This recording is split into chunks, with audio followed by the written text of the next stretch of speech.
in. And we'll call Jenny Christoph, the CAO of Drumheller District Foundation, to do her presentation of 2018 budget. It's all yours.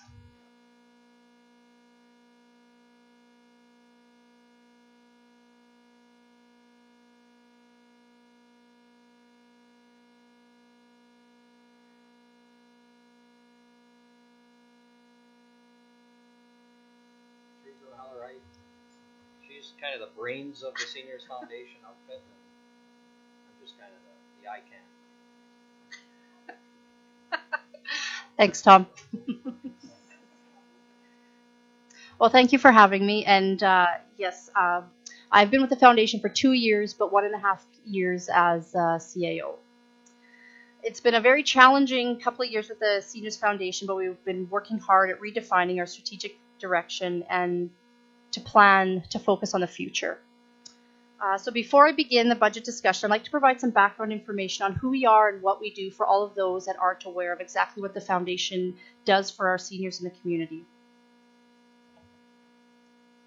So firstly, I'd like to discuss our vision. We took part in a strategic planning a meeting last year about this time to redefine our vision and our mission, and we also created a set of values. And our vision is to lead our community in age-friendly home-like accommodation. We also want to ensure that Drumheller and area seniors have a quality of life by providing affordable and supportive accommodations. The values that we want to signify are dignity and respect, choice, collaboration, integrity, compassion, and well-being. What we do, we're considered a housing management body. We serve the municipalities of Drumheller, Starland County, the village of Morin, the village of Munson, and the village of Delia. We're approximately 60 employees across full-time, part-time, casual, and temporary, and approximately 80% of our staff are unionized. The departments that are involved are administration, management, maintenance, healthcare, as well as housekeeping kitchen. We are working with CUPE. They're our union, and we're going into negotiations with them in about a month's time. And our housekeeping, kitchen, maintenance, and healthcare aides are our unionized staff. We manage approximately 191 suites across the municipalities and service about 178 residents. 101 of those residents are currently living in our supportive living facilities, and about 77 of the other ones are independent living. When you look at all the properties we manage, it's important to understand the differences between those properties. We operate 2 budgets. One budget is set and controlled by our board, and that budget is Sunshine Lodge, Hillview Lodge, and our cottages. Sunshine Lodge is a 78-bedroom facility, and it's considered independent living to supportive levels 1 and 2. And what supportive level living refers to is we provide housekeeping, meals, maintenance, and activity support to those residents. It's a spectrum, so not all residents will utilize all those functions, but they are available should they need them. In addition, home care is also available at Sunshine Lodge through Alberta Health Services, where residents can be provided medical assistance, bathing assistance, or any other personal care should they need it. Hillview Lodge is our 36-bed Supportive Living 3, and Supportive Living 3 differs from Supportive Levels 1 and 2 just by the amount of care needed. Hillview Lodge, we employ healthcare aides that operate 24/7 in that facility. They are employed by the foundation, not by Alberta Health Services. Alberta Health Services funds Hillview Lodge, but they also provide a care coordinator who's usually a registered nurse or licensed practical nurse, and they coordinate care in the facility.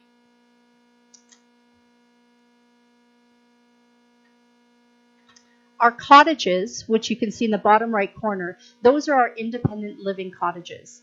We do own and operate those those cottages. There's 12 of them, and all we provide is the suite and maintenance services. Food, laundry, and housekeeping is done by the resident, and they can hire any services they need to come right into their suite. The other budget that we manage is on behalf of the Alberta Seniors and Housing Corporation. There are 5 properties in which we manage. We do not own, but we are given a budget by the government. They include Maple Ridge Manor 1, which is 29 independent living apartments, Maple Ridge Manor 2, 20 independent living apartments, Riverview Villas, which are right on Riverside Drive that sit behind the cottages in Sunshine Lodge, and there's 6 cottages there, Highland Dell, which is in Delia, which is 6 cottages, and Blooming Prairie, which is in Morin, and those are 4 cottages. All of those properties are independent living, and again, services can be brought in, but they are independent living with the residents. The rest of the presentation is going to focus primarily on the budget that the board controls, and which is Sunshine Lodge, Hillview Lodge, and cottages. I won't be presenting the self-contained, as we call it, for the other properties.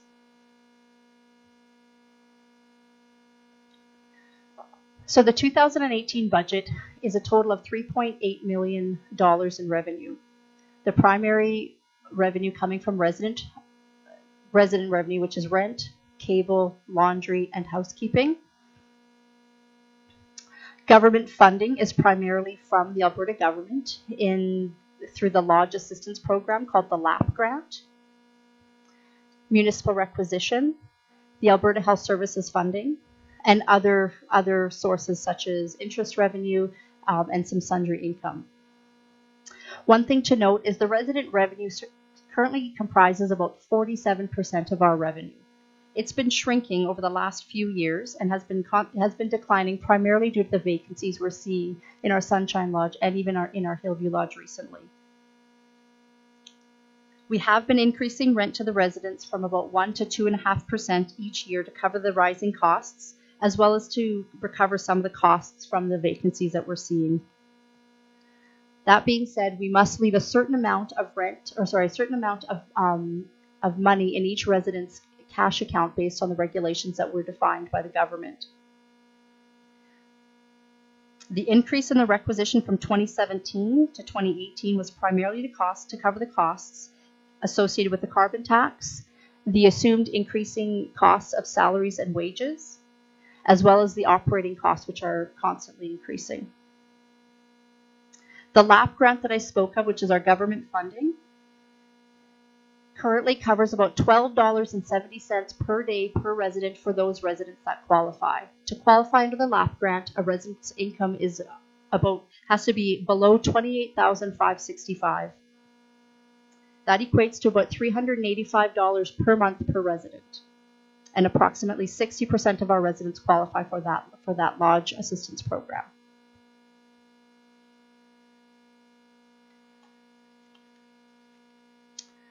The Alberta Health Services funding, the DSL, for about $740,000 is specifically for our Hillview Lodge, and that covers the cost of employing healthcare aides, our licensed practical nurse, who's our care coordinator, and covers some of the costs of the activities programming.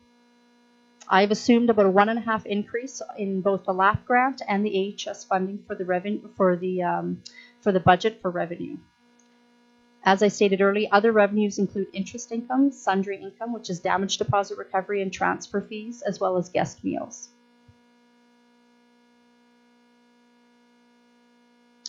So our current budget assumes vacancy rates are going to remain similar to the 2016-2017 levels.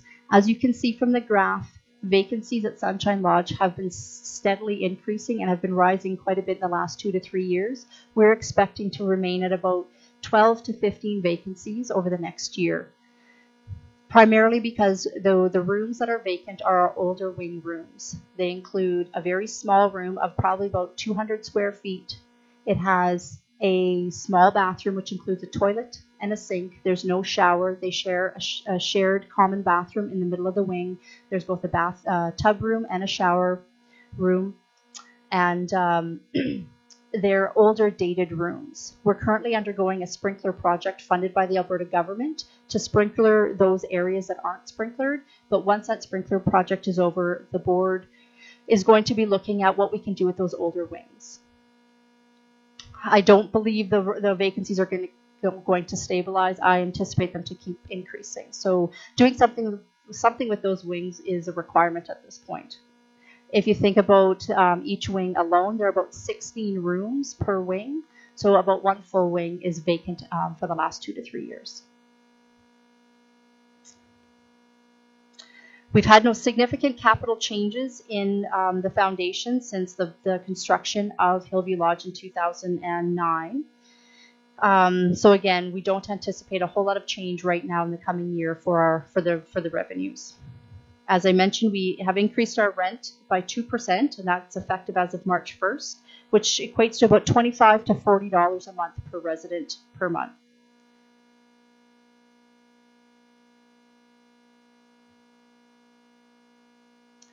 Just to give some brief details on the requisition. As you can see, it's based on equalized assessment, with the town coming in with just over $540,000 of a $985,000 requisition.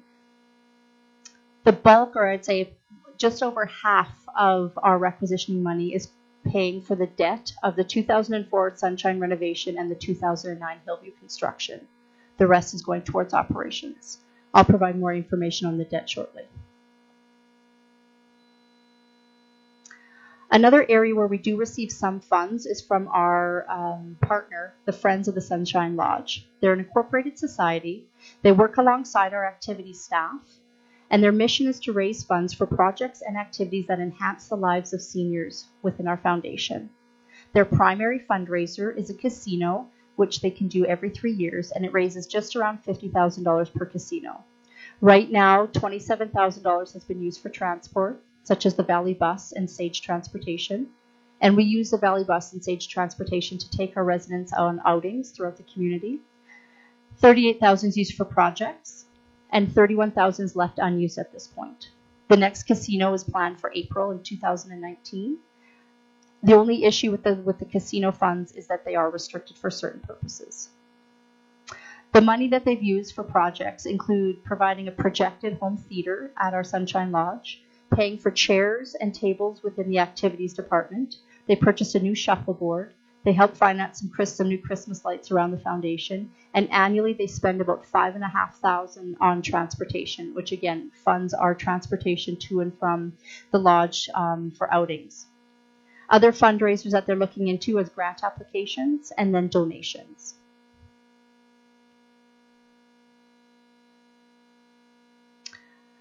When you look at our expenses, they are increasingly growing, unfortunately, and some of the areas, our biggest expenses are salaries and wages, which is understandable considering we are a service organization.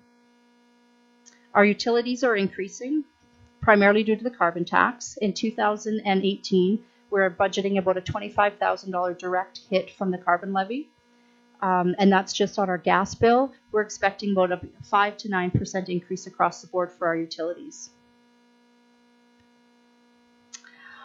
With our salaries and wages, which comprise about 60% of our costs, we are looking at probably a larger increase in the next year, primarily due to the changes in the Alberta legislation that came into effect on January 1. We are expecting that to come into effect with our union negotiations at the end of February. We are anticipating at least a 1.5 to 2% increase across the board on all salaries.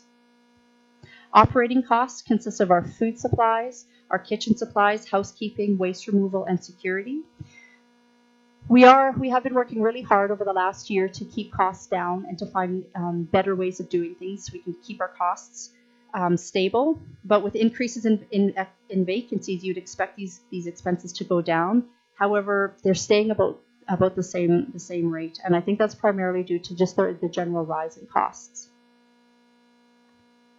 Maintenance costs are expected to increase slowly over the next year or two, just based on our aging facilities. We have anticipated the replacement of some equipment over the next 2 years.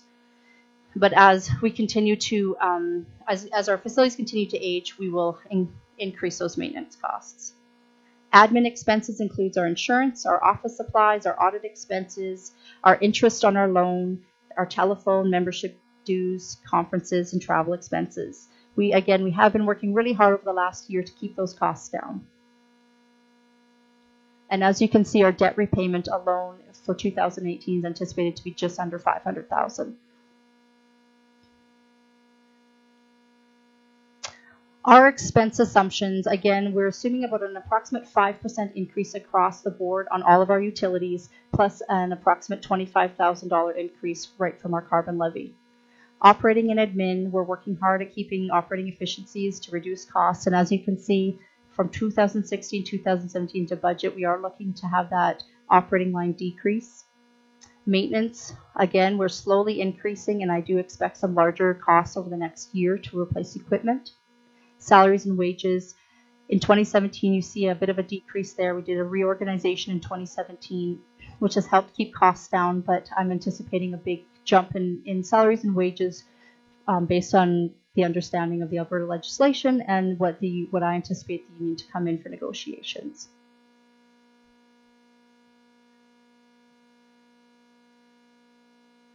As discussed, our debt repayment, we pay about $46,000 a month just on our debt repayment. Maturity, not for another couple of years. And at the end of December, we were just over $2.3 million in debt.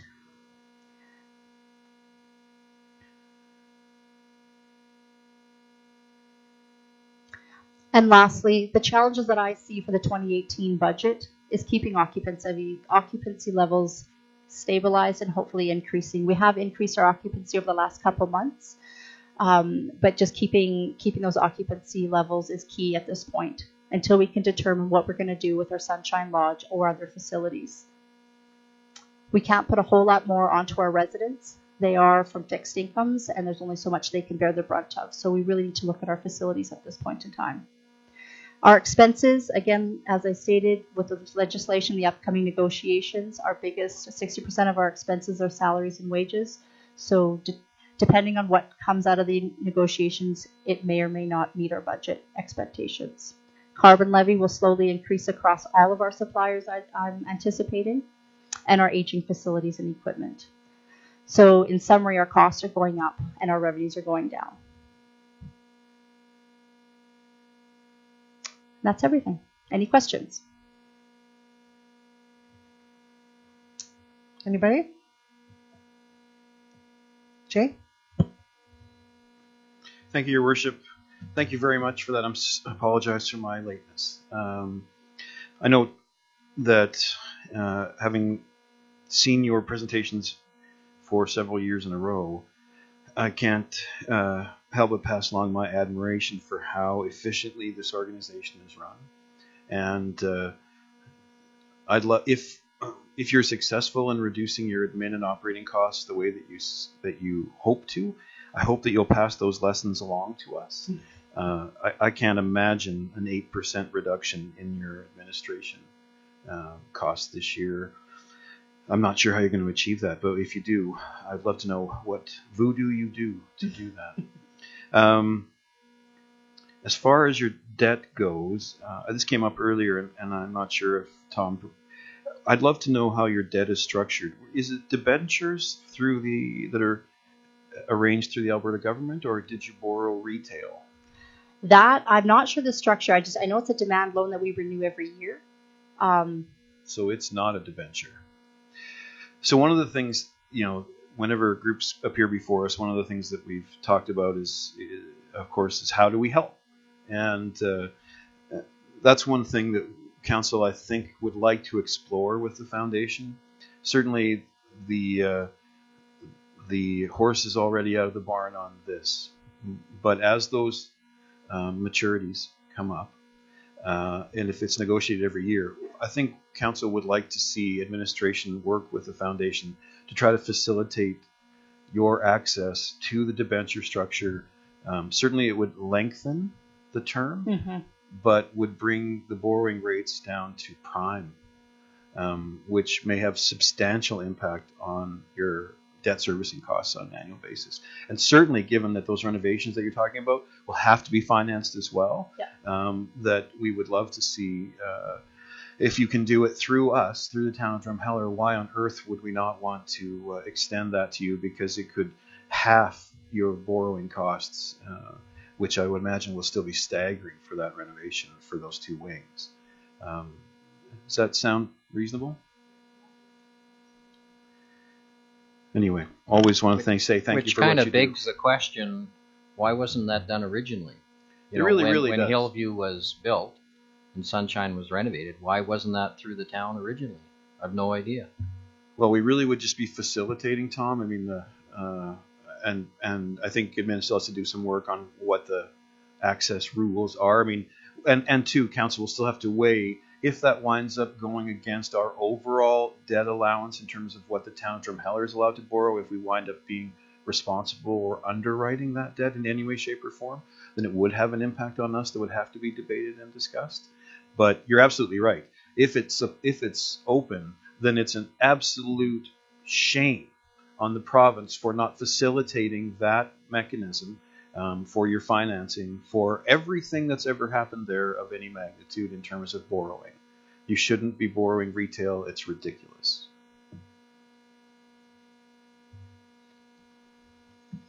Well said. Anybody else? The only question I have is those rooms that are vacant. I know that you guys are looking at getting them redone and stuff, but in the meantime, is there any other communities we can pull at that are looking for places that we could fill? We have looked at offering out those beds. I think there was some discussion of using it for victim services, as well as billeting for hockey players, as well as billeting for students. The hardest problem we have is integrating different types of people into the lodge with the seniors. The seniors get very protective. It's like a home there for them, and having people there that aren't seniors or that are there for short periods of time can be very hard on our seniors, and having to explain and make sure that they're comfortable with that. But we have explored some other areas, but haven't really found a successful match at this point. And that, since I've been there, that's what we've explored. I'm not sure if there was other explorations prior to me. I was more referring to other seniors looking for a place, but less, like price-wise, will obviously be less. That's more what I'm looking at. Okay. Maybe in the city, there's seniors looking for a place that they can't afford in Calgary, but they could afford here, and it's. We haven't advertised out in the cities. We have had a couple people come out this way, and it's usually through FCSS or someone that knows that Drumheller has vacancies. They will bring a resident out here, but a lot of times residents want to be closer to their family or their doctors or where they're used to, where they're comfortable. But we have had a resident, not many, come from out of area, and for those smaller rooms, the biggest thing is the residents that we're seeing that are applying, they come and they look at those rooms and they're turned off almost initially, unless they're in a crisis situation or they really don't have the funds for anything more. It's really just a stepping stone. And even the ones that come in are already on our waiting list for the bigger rooms. They sit on there until another room comes open in the bigger wings, and they're already on that waiting list. I'd say half of our residents right now that are on our waiting list are internal applicants. And we are bringing in underage applicants that come in. AISH clients are coming into, they are applying for Sunshine Lodge because of the support, because of the meals, because of the activities, the housekeeping. We are getting AISH clients that come in, and that poses other problems within the lodge, because some of them come with different problems that we can't always support with our housekeepers and kitchen. They do require a little bit more home care or healthcare aids, and at Sunshine Lodge we just don't have that 24/7. We only have a housekeeper and kitchen aid from 9 o'clock until 7 in the morning, and then healthcare is available from 7 till about 9 o'clock at night. But at Sunshine Lodge we don't have the support at nighttime for unscheduled needs. Hillview's a different story. The difference between Hillview and Sunshine when it comes to applications is all the applications through Hillview go through Alberta Health Services. We don't have a whole lot of control as to who comes and goes out of Hillview. We do a Sunshine Lodge. Very good. Anybody else?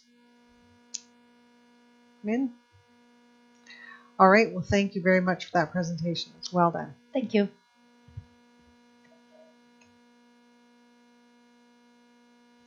All right, we will move on to Barry and Lana.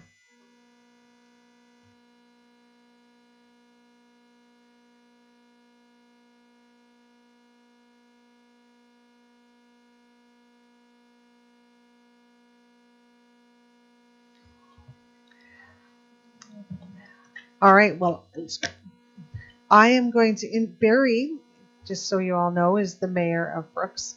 And when I decided to do my tour and introduce myself to all the different mayors, Barry was my first choice. So, and you've never let me down yet. So, well, I don't foresee it, but I appreciate all the help you gave me. So Barry and Lana are from Canadian Badlands, and they're going to give us some information regarding the Dinosaur Trail presentation. So, all yours. So if this works like ours, there you go. You can hear me now, and I'll be recorded. So yes, Barry Morishita, Mayor of the City of Brooks and President of Canadian Badlands. So what the project that we're talking about this year is the Dinosaur Trail, and you may have heard of it before. It was originally, the original concept, I think, did we have some to hand out? We handed those out already. So this is the original concept. This was a project that we worked with the provincial government on, and originally the idea was to actually designate a piece of road that goes right from Dinosaur Provincial Park all the way to Tyrrell Museum, and that was going to be the Dinosaur Trail. If you have ever worked with Alberta Transportation on anything outside of what Alberta Transportation does, it's a fairly frustrating process. And a lot of the conversations, well, what do you want to do? Just apply for it, but you're not going to pass that. You're right, we're not. So we've done this for 5 years, this dance around with tourism and with transportation around the idea of making a trail, because one of the things that we found, it's a pretty typical feedback from us, is that it's about 130,000 that go to Dinosaur Park, and our information there, they say, well, I'm at the park now, I'd like to go to Tyrrell.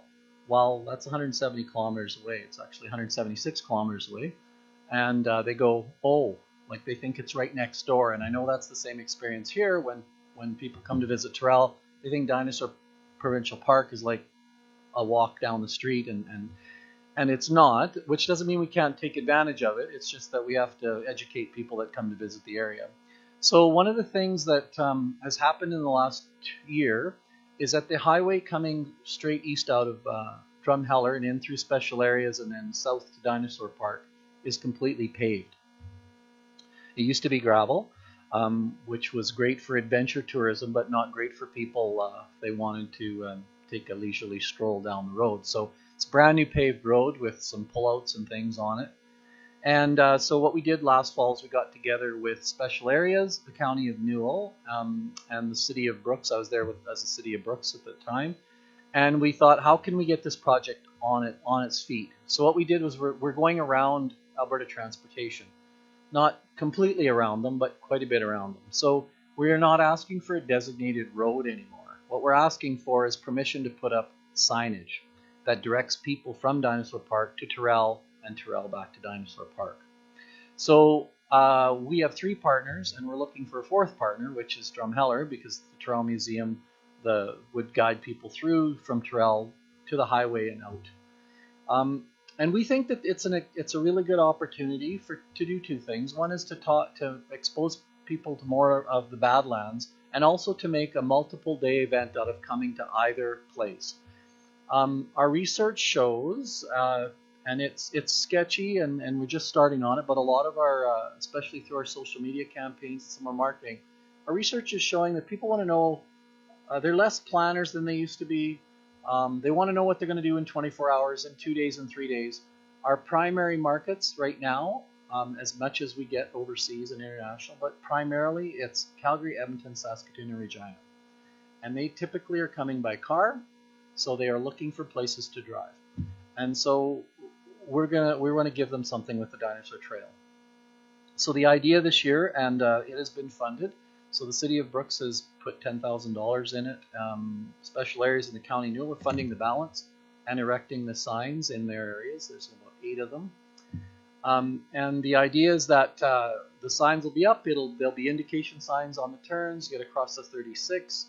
It'll tell you that you're this far away, so you don't, because it's a lot of big empty space out there, which a lot of people don't understand when they come here. And then the other cool thing is that Google will agree to make a map overlay for that trail. They will not put it on their mapping, but they will allow a link to be created. It has to be verified by Travel Alberta, and then you can overlay that link right onto your own mapping on your phone. or your whatever mobile device you're using. So you'll be able to follow the trail through. So we're hoping to put that in. It'll be put up this summer, I believe, by the County Newell and Special Areas. And then the idea beyond that is to take other people, other municipalities that want to add a chunk of the trail. It would be their responsibility to bring their tourism into the trail, or the tourism to go back out. And the idea is to basically get people to visit the entire area and add those extra days to their trip in the Badlands. So what what like to talk to you about today are two things. One is that we'd like you to participate in it, and the second thing is the name. In speaking with your mayor, there was some possible concern because you have an internal dinosaur trail, and I'd like to talk about that. We don't think that's a bad thing from our perspective. As much as the Canadian Badlands itself is a name we want to keep awareness high, but we think a dinosaur trail, as it were, is an easy thing to search and find and look for when you're in the area. I mean, dinosaur is going to be your search word for anything you do out here if you're coming in to do tourism. So we were thinking that made a more natural thing, but we're willing to discuss how that might work, because we really think it's important for the town of Drumheller, your municipality, to be involved. So we've handed out some information on the route, and it's the route that goes to, it's the 876 route that we're going to sign this year. And in the brochure, and I also brought a couple of bigger reproductions, and I have costs too. We're talking about signs that are like this, or similar, and these are going to be large billboard style signs, and they will say so many kilometers or turn left. And then we're also going to have these without the Alberta logo, because we haven't quite got that through, which we're not sure we're going to be able to, but it's like a highway sign, and it might have just to make people aware that they're still on the right road. You can drive, I think it's about an hour east, not quite an hour east, 40 minutes east, and then about an hour south before you get to the park. So that is the plan, and like I said, they'll be going up this fall or this summer, and we'd like Drumheller to consider participating. And yeah, and if you have any questions, that's what we're here to answer. Thank you, Barry. Tom? Yeah, I think this is very exciting. I'm just curious, how many people here have been to Dinosaur Provincial Park?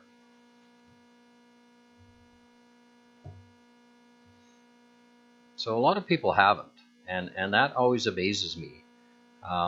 So when I was on the Royal Tyrrell Cooperating Society, Andy would take us down to the park and show us around, and it was absolutely incredible. Like anybody who likes dinosaurs, I mean, if you like Drumheller dinosaurs, well, you go there, and that's Drumheller dinosaurs on steroids. I mean, I literally tell people, you get, like Andy would take us right out into the back areas, and you are literally tripping over fossils.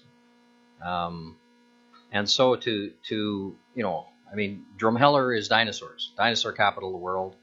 I describe it to people that, you know, they expect when they drive down the hill of Drumheller to see, you know, herds of dinosaurs kind of walking across the roads in front of them. That's what they expect to see. They just want dinosaurs. So to connect Dinosaur Provincial Park with these people, you know, 500,000 plus a year, is absolutely a no-brainer. I'm just wondering of the routing.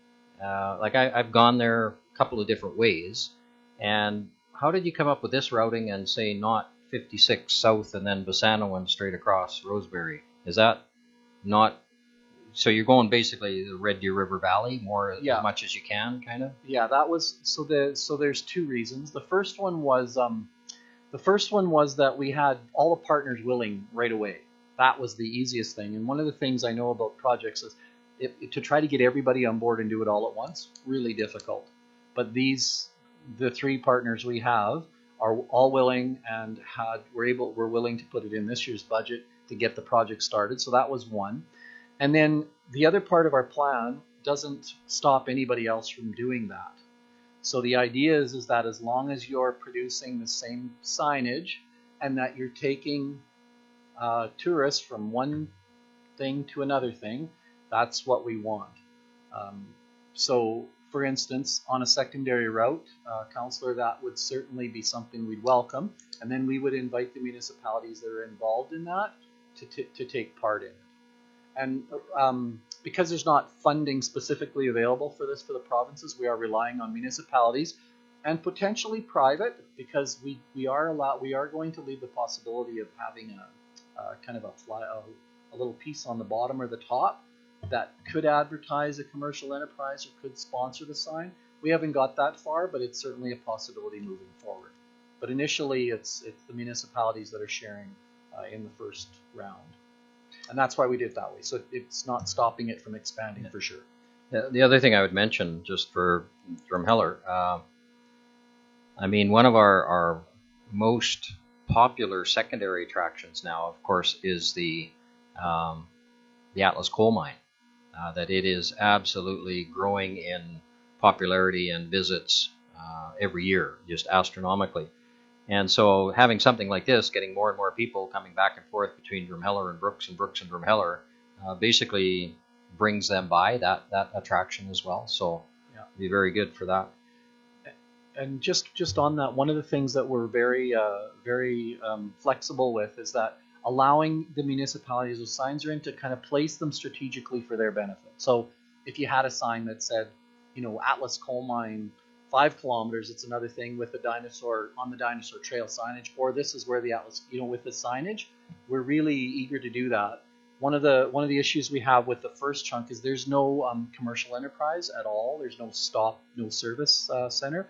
But since we started the sign project, there's somebody who's looking at the possibility of doing that now, because they know the signage will lead them through. So in your individual municipality, that would certainly be an option for you to highlight a good place to stop, or a good place to eat, or a good place to look at something else. So. Lisa? Well, thanks for coming, Barry. Hi, nice Lisa. to see you again. So have you had any discussions with the Tyrell in regards to their participation, or was it strictly just municipalities? Yeah. Or perhaps even in regards to design of some of those signs? We have not, except when this part was done, all of those were brought in as stakeholders in the original designs and the original study. So on this particular project, no, we haven't, because we've basically taken the recommendations for the first 2 routes and used them. So if you look on the, I think, who signed? Yeah, so it was Andrew that signed for we had about 1, 2, 3, 6. We had 12 partners that worked on this project originally. So in terms of this specific one, no, we have not directly talked to them, but we really do think it's more of a municipal issue for 2 reasons. One is you have to work with transportation to put them up, find those spots, and then secondly, this is really the signs to serve a secondary purpose in the municipalities to either service another area or to take people a certain way. So we didn't see the need initially, and quite frankly, we didn't think Tyrell a signage program was going to be in their purview for funding. So. Gotcha. They just got some really fantastic designers when it comes to that kind of material. Yeah. And we haven't settled on all that either. This is just the original. Okay, and then just my other comment in regards to Dinosaur Trail, as it would include part of the route that's already earmarked, I think it shouldn't be too much of an issue. I think it would actually add to it. And my other comment, I suppose, is that on my GPS it has a cowboy trail, so I think it's about time we got a dinosaur trail. Yeah. So, fantastic. Jay? Thank you, Your Worship. Always good to see you, Barry. Yeah, good to see you, Jay. Make sure you spend some money before you go home. I'm out of gas for sure. And maybe I blanked a little bit. Aside from signage, can you describe what our participation looks like? And, all it is locating the signs to your advantage. So you're in a bit of a unique situation. You have signage kind of going in and out of Tyrell. So the idea would be you just locate those signs that would be most advantageous to your municipality. Ultimately, we want to make sure they end up on the rest of it, obviously, but that's the idea with the signage. And we also think that momentum by having Drumheller aboard, like specifically participating in it, would bring other people, the interest would go up in other municipalities as well to bring on some of the other service centers or some of the other attractions onto the road. So, when it comes to Canadian Badlands, obviously Drumheller and Dinosaur Park are kind of the two pieces that people gravitate towards. Those are the first things they know about, the first things they find out about.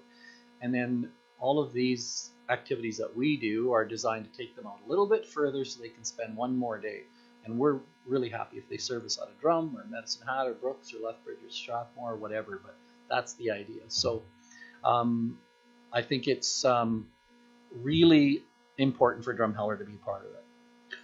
It will surprise no one in the room that my next question is, so what does that cost, Barry? Okay, What do you... perfect. Well, depending again on how you want to place signs and how many you want to place. So the whole project that we're doing, which is 16 signs back and forth. The big ones are 14, let's see, hang on a second. The breakaway signs, here we go, extruded aluminum. They're $1,450 each. And then the posts are about $100, I think, each for the signs as well. And then the small signs are $59 each is what their last quote was. And then there's additional costs if you, depending on if you buy different breakaway style posts. I can give you all that specific budget information. We have a quote from Fox Safety, which you may or may not use in your public works. I'm not sure if you do or not, out of Medicine Hat. Our whole project, like I said, is $32,000 plus installation. So we're asking municipalities to be responsible to put them in, the signs in their jurisdiction. So I'm guessing when you figure that out, that's about $2,000 for the big signs, probably all in installed, depending each. And then the little signs are, like I said, a couple $100 to put them in. So the city of Brooks put in 10,000. We put in 10,000, even though there's not a single sign in our jurisdiction. Right. And that was because we really think Dinosaur Park needs to, we can bring a few more people from Drumheller to Dinosaur Park, that's good for us. We're hoping other municipalities will see their way to that as we go along too, but yeah. Thank you. Anybody else? Daryl? Hi, Barry. Thanks. So I guess one of the comments, maybe building on what was said earlier, is that when I look at the sign and the design is great, but I would think, why wouldn't we try to get the province involved with the trail and Dinosaur Provincial Park? Because of course those are the two endpoints, and they probably have a better ability to actually get approval from Alberta Transportation than we do as individuals to get these things on the road. Because it sounds to me like right now all of these would be going in on private land. That's right. Because we wouldn't be able to get any right-of-way or approvals. Municipal land, municipal, private in the right-of-way though. Yeah. Right. So it'd be in Drumheller, if we're putting it on our roadway system, most of our roadway system through town that people would travel on to get to Brooks or to the Dinosaur Provincial Park is actually all provincial highway stuff. So again, we would be putting it all 50 to 100 feet off the edge of the road on private land too. So it's a little bit more, it could be a little more challenging for us, but yeah. Not saying it's not doable, but. No, that's fair. So when we looked at this before, your first point about the provincial government, we've been beating them to death for 5 years, and they just can't see it in them. They won't change the sign, first of all. They give us a blue and white sign, but we have lots of blue and white signs. And the point of the exercise is to highlight the fact that you are in the place where dinosaurs are, and that there are other opportunities for you if you're in Drumheller or if you're at Dinosaur Provincial Park to continue that experience. So that's one. Secondly, is the transportation is very rigid about the design standard. And like I said, we have applied, but they will review it, and because all they want to see is a blue and white application, and then they would consider doing it. As far as the placement of the signs go, my understanding is, because this isn't my area of expertise, but from special areas and from the county of Newell, their relationship with transportation is pretty good. And so if you'll notice, you'll have everything from Communities in Bloom signs to those kinds of signs in the right-of-way. Our expectation is that where we don't have a good placement on private land, that we would still go to the highways and say, hey, this is a private sign. It is not a highway sign. We are not calling it a highway sign because they don't allow highway signs except theirs. So we would go that route. say if we wanted to be in your right of way. But typically, yes, we're going to be off of their lands. We're not going to be in the road right of way, but we may need permission in their right of way, permission right of way, I guess, because it goes further out than just the road right of way. My understanding is we still need permission to put the signage up, but also we're told that that's typically not a problem. And then I guess to further to Jay's comment, so our contribution is about 10,000. It would really depend on how many signs. Like our contribution was 10,000. We just used that. It was a quarter of the project, and we didn't have a sign. So it would really be responsible for your signs in your jurisdiction. How you thought that would be best advantaged for you. Right. That's what we did with the County of Newell, and we used some logic about the corners that you kind of have to have a sign here and those kinds of things, but we use them they place them in the best places for them. So that would what we would like Drumheller to do as well. Anybody else? And just one other thing I'll mention, Your Worship, is that, if you had decided you're going to do 14 signs, I'm just pulling that out of the air, you don't have to do them all at once either. I understand budgeting, I know how it works. So if you can fit it in over a couple of years, that would be great. I think the two key things is to be committed to it and be part of the process going forward in the design and those kinds of things. Make sure we get the right thing done and that it really does serve both our purposes. So that's key. Fred? Thank you very much for coming. What would it take to get our dinosaur trail merged with your dinosaur trail? I don't think that's a problem. I think I know you have a route. I've been on it, and I know you have the route, sorry. So I think it's just a matter of putting it on the mapping piece. So in the idea is after the sign is created, we'll create an actual brochure, a handle, like a something to follow that'll have the mapping on it. That would be included if you're participating specifically. And then the other thing would be once, again, like Google will approve the map route, they just won't automatically lay it in their system. So the idea is that we would get a link approved. So you could search Dinosaur Trail on your mobile phone.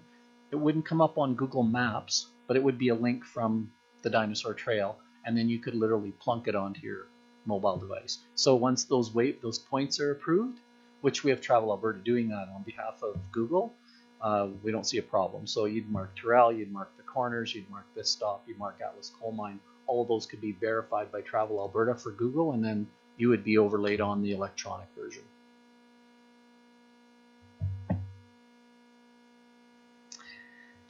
Anybody else?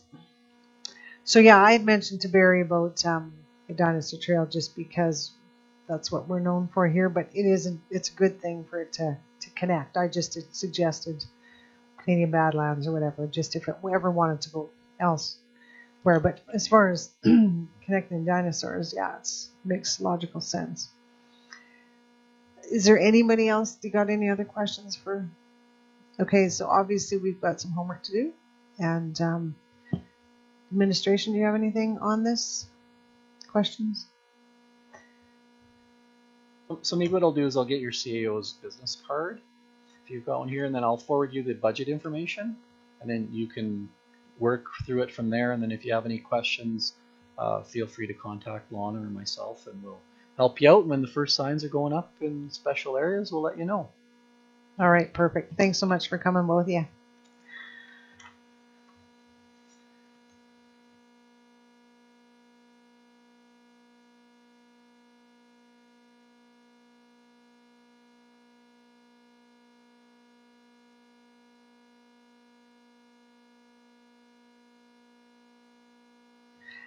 Okay, we will carry on at 4.3. Dave Watson and Paul Andrew from Hope College. Oh, sorry. No, you guys are, sorry. I bumped one. 4.2. Bill Davidson from Greenwood Villa.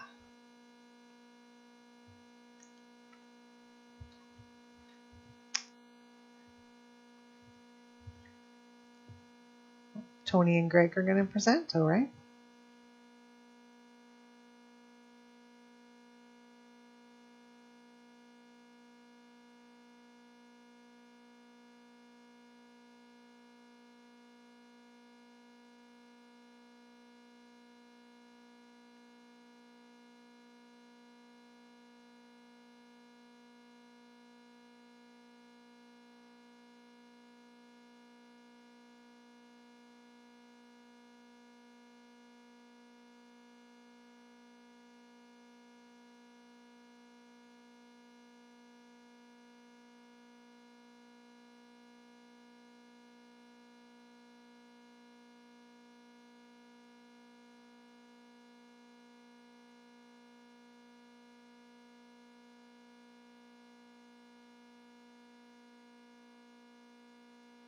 All right, go ahead.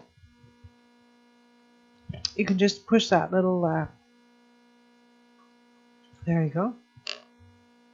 Your worship, members of the council, and others.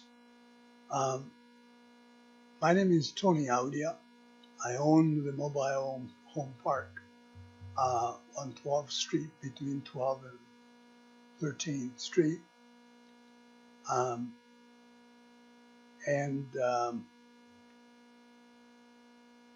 What we are here for is to give us the go-ahead to improve the park.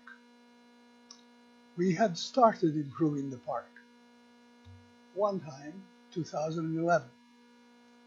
We spent $500,000 increasing, redoing the waterworks, which now have been completed on most of it.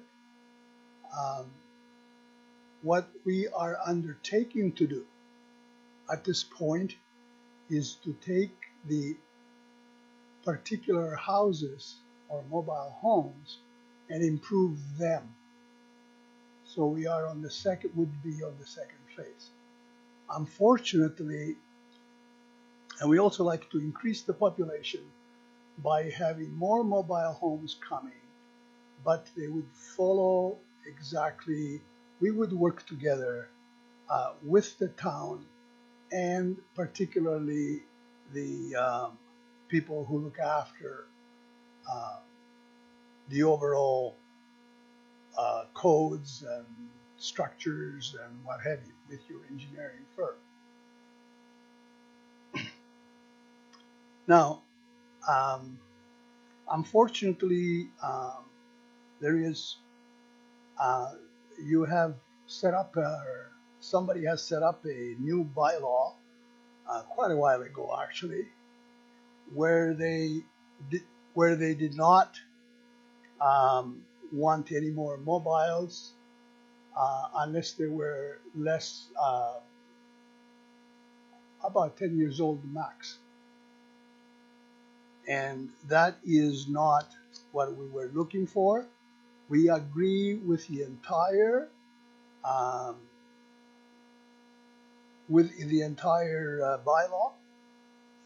We would now your bylaw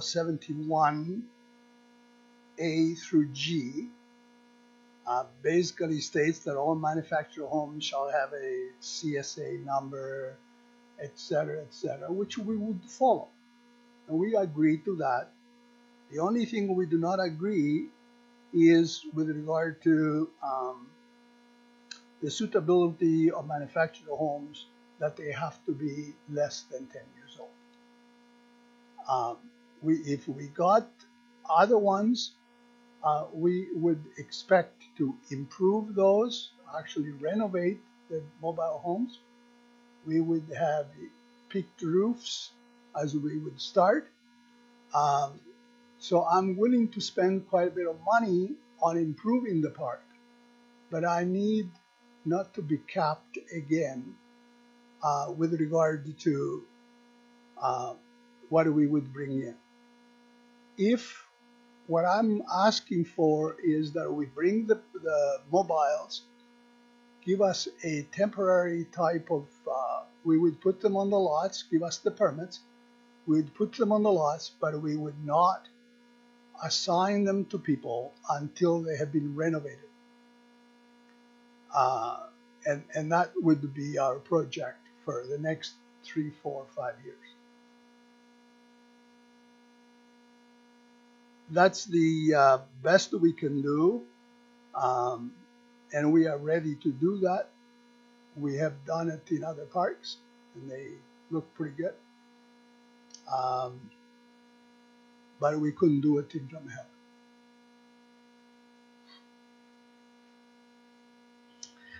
Okay, questions? Fred. Well, I don't have a question, Tony, but we had the opportunity of going in and looking at the home that you guys presented as a model for this plan, and I got to say I was really impressed. I'm a person that grew up in a mobile home, so I know what it's like to live, and I know my parents cared for it, and it looked as good 40 years later as it did the year we moved in. I think you've done a great job. I think it gives us affordable alternatives for people to move into. It gives people who are in a bind, because this seems to be a norm going across the province. We could have new citizens within our community. And I like what you've done in compromising here with the permits and the inspections and things like that. I really personally am interested in seeing what the others say, but I think you've got a great case that you've brought forward. Thank you. Tom? Yeah. So it looks good on the surface, and we've kind of talked about this informally in our MPC meetings. The intent of the bylaw, and maybe Paul can even add to this, is of course the worry that you end up with a bunch of old ramshackle, places, and so that's the reason that the bylaw obviously was put into place. Yeah. Given all of the conditions that you have here, it looks very good. The other thing we talked about at MPC was, we've had on occasion in the past in Drumheller, as most communities have, had people not follow through. That they say they're going to do this, they say they're going to do this, they say and we've had some very bad experiences over the last number of years with people not following through on what they said that they were going to do, and construction just didn't happen, and things didn't happen. And so we're a little bit shy.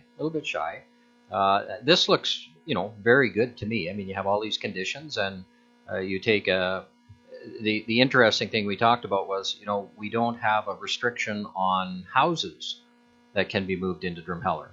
So you can have a 50, 80, 100-year-old house, move it into Drumheller, and as long as we put the conditions on the development permit that it's going to be fixed up and renovated and modernized, and there's no restriction on age. So why there would be a restriction on a mobile home, we don't know. The only other thing that we do at MPC is when we have a situation like this, we usually charge a deposit. So that's one thing that I think MPC might recommend in the future for something like this, that you bring in one of these homes and you say you're going to do all this stuff, you put up X amount of dollar deposit, and then if it's done, you get it back. And if it isn't done, well then, then the town has something to work with in terms of, then the town can renovate it or remove it, or, you know what I'm saying? So it doesn't speak, and none of your language speaks to a deposit there. How do you feel about that? I wouldn't agree at this point. I tell you what I would do is that nobody would move into any of those units, and we need your occupancy permit from your inspectors until that house is finished, it has passed the inspections. Until that time, we would not rent it, sell it, or do anything of that nature. And you guys can just to do that. That we are willing to do. Okay, and I guess what I'm saying is we have heard that before, and the unit was moved in, not a mobile home, but basically a house, and it sat, and it Right. sat, and it sat, and it sat. And so that's why a deposit, would allow the town to remove it, to demolish it, to renovate, whatever. Tom, I'm not in the use of loaning money to the town of Drumheller or anybody else. I assure you that why would I buy a home that nobody would be able to move into it? Because I'm telling you that that's the case. And you people can stop me by just using the bylaw saying, or you didn't do all these things, we can't allow any occupancy. In fact, in Calgary, that's what they do. They give you a permit for occupancy only after the particular building abides by the law.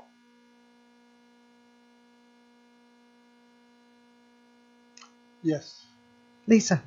Oh, All right. So, how many units were you proposing to implement with this?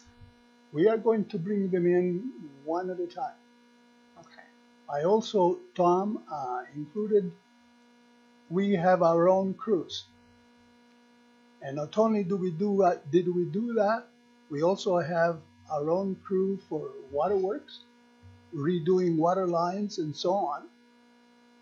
We're well set up. And by the way, my background is that I have built homes and apartments and large buildings in Regina, in Calgary, in British Columbia, including Kelowna, where we built 3 sets of condominium units. We're well aware, especially me, I'm well aware. We started our company in 1976. Actually, we started building before then, but we started actually in 1976. My background at that point was that I had been doing, together with my father, waterworks, sewers, that sort of thing. And in fact, Tom, I think I showed I showed you what we have done in Kelowna, where they have done that. So, if I heard Fred correctly, you have a unit that you've already brought up to these specs that you have been showing other council members? Yes. Okay, whereabouts in the park is that one located? Number 39. But if you could phone Suzanne, Yep. who is one of my managers, we would appreciate it. I would love to come have a view. Yeah. We spend around $30,000 per unit. So, and I think I heard you, you said that you're currently fixing all units presently on site or in the works? Only the ones that we can. The ones that are owned by the people, I can't go and fix it for them. Although I tell you what has happened is that the provincial government is now, for the first time, giving money to the people that want to fix their mobile home parks as well, which was not possible before. Thanks, Tony. I will follow up with Suzanne and Bill. Right. Thank you. Jane. Thank you, Your Worship. Several things, if you don't mind. First off, when I'm done, I'd like administration to weigh in on the history as it relates to mobile homes and the land use bylaw, because I can't recall whether or not the most recent review of the land use bylaw included a change in this particular area, or if this is something. One of the things that we stumble across from time to time is that that we haven't been reviewing a number of our bylaws as frequently as perhaps we ought to have.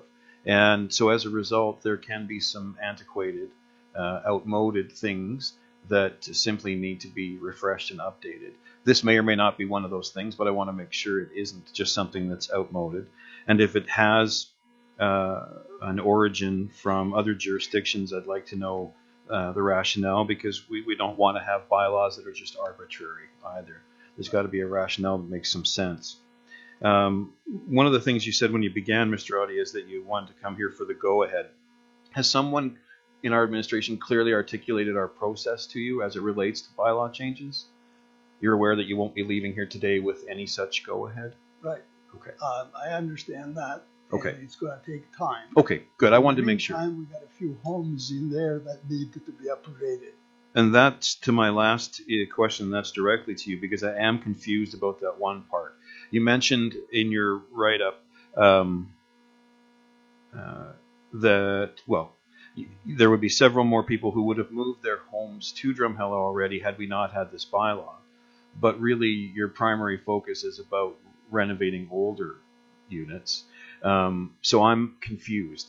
If someone wants to bring their older mobile home to Drumheller, and they're going to, where are they going to live in between this renovation occurring and, you know, I don't get it as far as the whole renovation part goes with someone bringing an older mobile home to Drumheller. Frankly, it's to be worked out between ourselves and the owner of the unit, Right. of the mobile. And either we provide them, which we have done. For example, in another park that we have up in Maryville, what's happened is that somebody had a fire on the house, smoking. But at any rate, what happened is that we took that particular lady and family and we put them in another house. We always have one or two available that they can move in. Just in case of fire, we also have our own office, and if we have to leave the office completely, not here in Drumheller, because we will have a few that will be available. And absolutely, lastly, you've used the words affordable housing, and that's an area that's near and dear to my heart, so I don't like the term being used loosely.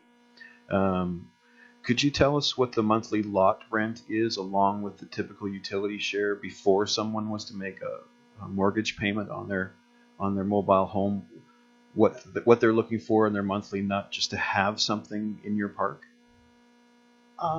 The lot rent is $450 right now. We did not increase it until 2017 from 2011. It was only a $25 increase from then to now. We don't see actually increasing the rent for another 5, 6, 7 years. Do they each have their own separate water meter, or do you charge them from one meter? We pay for water. Yeah. And we pay for garbage. We pay for sewer. And that comes out of their lot rent? That's included in the lot rent. Gotcha. Okay. Thank you. The only thing they pay for is electricity and gas. Gotcha. Thank you very much for the clarification. Ready to weigh in? The latest change to the land use bylaw included the stipulation that units that were being brought into any mobile home park would be 10 years or younger in age. The reason for that being that we had common occurrence to run into situations where units were just not well maintained, and that this posed a problem. We had reports from the health authority in some cases that indicated that this was not positive, and that the viability of those structures over time were not realistic. Prior to that as well, and my understanding was that we had discussed with these representatives and they had indicated a 5-year or younger mobile home age was something that they had proposed to us. So 10 years seemed to be a reasonable compromise to provide that as an alternative to going even with newer units. Okay. Thank you for that. And Paul, I hate to put you on the spot, but I just, Daryl, if you can clarify as well. These are something that someone can mortgage. These are something that someone can pay for a really long time. So what I'm looking for is, I don't want to know that 10 years was arbitrarily chosen when it could take someone. It's a mobile home, so it is entirely manufactured with the point that it may not stay in one location through its lifetime. If someone could mortgage it over 25 years, then of course no one's going to lend somebody money where the structure's not worth anything or not worth living in prior to that point. So it doesn't make any sense to me unless we can point to something that makes sense, that says 10 years is the point that makes sense for when something's so outmoded in this area. Like, I want to make sure I'm making sense here. If I bought one and I expected to pay it off over a long period of time, I'd also expect to be able to move it at my leisure, which is the point of buying such a thing. And so it doesn't make any sense to me unless we can point to something that says mobile homes over 10 years old based on research lose their ability to be transported in a safe fashion, or things over 10 years have deteriorated because the materials are only meant to last. Because I don't understand why a bank would lend money to someone to pay it off over 15, 20, 25 years if its functionality is lost to all intents and purposes after just 10. Just speaking to that, of course, through that decision, we would have looked at alternatives. We looked at comparable communities, what their policies are, and why they chose to select those policies. In the case of our own situation in Drumheller, we were finding requests for mobile home placement for units that were, in some cases, 30 or more years old. And we knew that the standards for those trailers were not at the standards that they would be within the last 10 years, as an example. So the level of confidence that we would have was in part based on the changes in the standards that have been required through CSA itself. I can totally understand that. I'm wondering if there isn't some compromise period in between. I remember some specific cases from SDAB where absolutely what was being proposed seemed like something that would be unfit without significant renovation happening prior to someone occupying it. But Tom's right. He's pointed out an inconsistency in our approach to this, which we should be addressing in the favor of leniency, not the other way around in all likelihood. So I would like to see us explore this some more, because 10 years goes by in the blink of an eye. I have a tough time believing that CSA's changed so much in relation to these homes just in the last decade that 10 years is the real watermark here, guys. So one of the things when I looked at the land use bylaw, the clause around the 10 years, that when you put bylaws together, there are words that mean absolute, words that mean, yeah, we've got room to wiggle. And so may is a wiggle word, shall is a must do. And so when I look at anything that's constructed more than 10 years may not be approved at the discretion of MPC. So when I read that, my interpretation is, but it may be approved. And really now it comes down to, what does the home look like? You'd want more information. And so that you might look at a 30-year-old home that's immaculate and go, absolutely, this is a perfect thing for us. But you might look at an 11-year-old one and say, sorry, this is really not in good condition and needs, doesn't get approved. So that's where I look at that part of the clause and say that there is definitely the ability to look at older homes if they're well maintained, well preserved, and allow those in the community. Excellent, Daryl. That was the only relief valve I could see in the bylaw as well. Is that wiggle room with, it is not a shall, it is a may. There are a couple of items, if I may, here. Number one, what we have done is that if we bring these and they are put in place on a lot, they need to pass all the inspections: electrical, plumbing, and we would go to the town to get to those permits.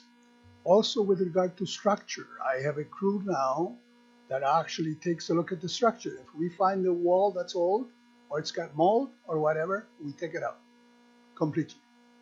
Now, we spend approximately $25,000 to $30,000 per unit to do that. What we do also is that when I spend that money and we sell that unit, in other words, they rent to buy, okay? We give them the mortgage at a very low price, and they can pay it over depending how their finances are. Some people say we can pay it in 10 years. Some others say we need 20 years. And so that's what we're doing now that we didn't do before. With regard to the health issue, we have had problems with the health department because we fixed these homes we made them brand new, and a renter goes in, and it's bedlam after. The renter calls the health department and says, "Come and take a look at my home." But who made that home that way? And we have had quite a bit of difficulty. So now, basically, what we're doing is when we finish the home like the one that you have seen, we take pictures and so on. When the health department comes, we say, no, the house looked like this, and now it's reduced to this. So, and that was our major problem, that we didn't. We tried to explain to the health department that it was immaculate when they moved in, but renters are renters. Once in a while, you find one or two that do that. And the main reason is that they don't want to pay their rent anymore. That's basically it. So I think we will overcome that, and we have overcome that problem at this point. Tom? Yeah, sounds very good. All in favor of it. I just see a little bit of a stumbling block here, and maybe Paul can clarify this. Practice has been MPC requiring a deposit, and I don't know if that's policy or if that's just practice. In the case of move-on dwellings, so we've had houses that are moved onto a foundation, we require a performance bond that is provided, and that fee actually can be set by MPC relative to what they perceive to be the risk of that given situation. So in the past, we've taken that. In particular, one of the things that happens with moved-on dwellings is the failure to do adequate landscaping once the home has been placed on a foundation and exterior finishing. So we do require that type of deposit or performance bond in order to ensure that that happens, and it provides a mechanism for us to make sure that follow through is done. So what I'm getting at is if council feels that we wouldn't require deposits in this situation, then council would have to direct MPC, right? Fred? Just while we're discussing it, it seems to me that if he's spending $30,000 to renovate the trailer, and probably $10,000 or $20,000 to buy it, and then all the cost to put it in place, that's a pretty big deposit right there. Knowing that he can't gain any money out of it until it's actually approved and the permit for moving in is granted. So that seems like a $30,000 or $40,000 deposit right there.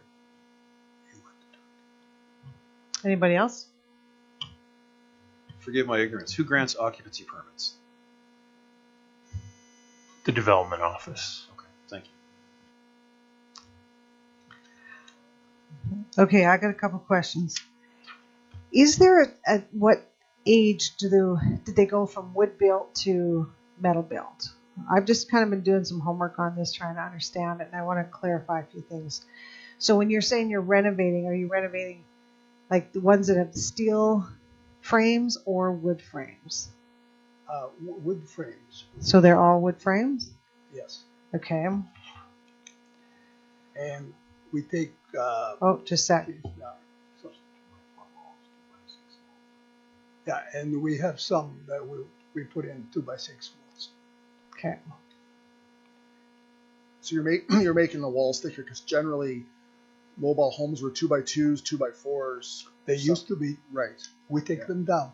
Right. So now you're putting a thicker wall. Minimum 2x4s. Okay. Okay, so you're saying, so this obviously seems to be a problem with this MPC deposit. So if I read this correctly, you're saying from the time you get the home to the time it's ready to move in is 45 days. Depending on the weather. If it's a hard winter, no. We might not be able to make it, but we do work every day. Even when it was 15 below and stuff, my crew was working in that house. Okay. That trailer number 39, I did see it myself. It was very nicely done. How old was that home to start with, that trailer? It was quite old. So that was 1972? Right. Okay, so, and then you went in your original presentation there, you said that you would make sure all the roofs are peaked? Because yes. Some of the other homework I've done is the water will sit on top and then slide through the walls. And Yeah. so even if it isn't peaked at 1972, which a lot weren't, you would peak it. Yeah, we had Okay. a bit of a problem with that one, but usually we use a 4-in-12, which is used in construction. We'll be using either 3 or 4, but I would suggest 4-in-12. 4 feet height in 12 feet long. Okay. Sorry, I just got questions over here. So you had stated that, so you're the mortgage broker? But if they can get a mortgage, fine. But if they can't get a mortgage, yes, I'm the mortgage broker. Okay. So I'm just curious on protecting those who invest their money. Is it as is? Like, so do they buy the trailer as is? I know you say it's CSA approved, but I mean, I'm just looking out for the buyer. Yeah. I know they wouldn't go under the trailer. They wouldn't check to make sure everything's kosher under there. Like, I just want to make sure that, because, taking a 1972 trailer and renovating it, and, it honestly, it did look beautiful. I just don't want that feeling that we say that's okay and it's just lipstick, but underneath it's not. Like, I'm just concerned that all the parts, so that when that person, because the person who's going to give their deposit obviously probably doesn't, they're giving you their life savings as a deposit. I want to make sure that they are well looked after. Like, they don't all of a sudden 6 months from now, stuff starts leaking, and then it's like, well, too bad, you signed it. So I'm just going on the other side of things. First of all, we let them return the mobile if they want to at any time. If, for example, if they have to move to another job, what am I going to do? I'm going to tell them that they have to stay there and pay for the mobile. We buy it back, and we put somebody else in there, and they have the freedom to move. But that's where my first $500,000 went, to do the water lines and so on, right up to the trailer for every one of those of the areas that we have done. Brand new. And it was one of your contractors here that did the work, the original work. We were supervising. Now we do our own because we have our crew. In fact, it was about a year ago or so that we did the second phase ourselves. Okay, and I'm not trying to be hard on you, honest. No, go ahead. But it's like, when I campaigned, I went to every trailer in the park and met, with a lot of the residents. And some of the appearances of the bylaw are not being met now. So what's to assure that going forward?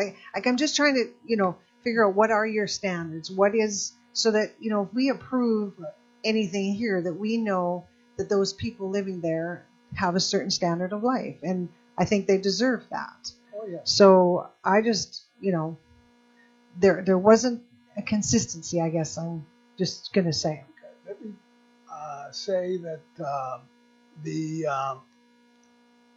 houses that are presently owned, and they've been there for 20 years or so or more in that particular, we can't do anything about it until we see what the government is going to do with these loans to them.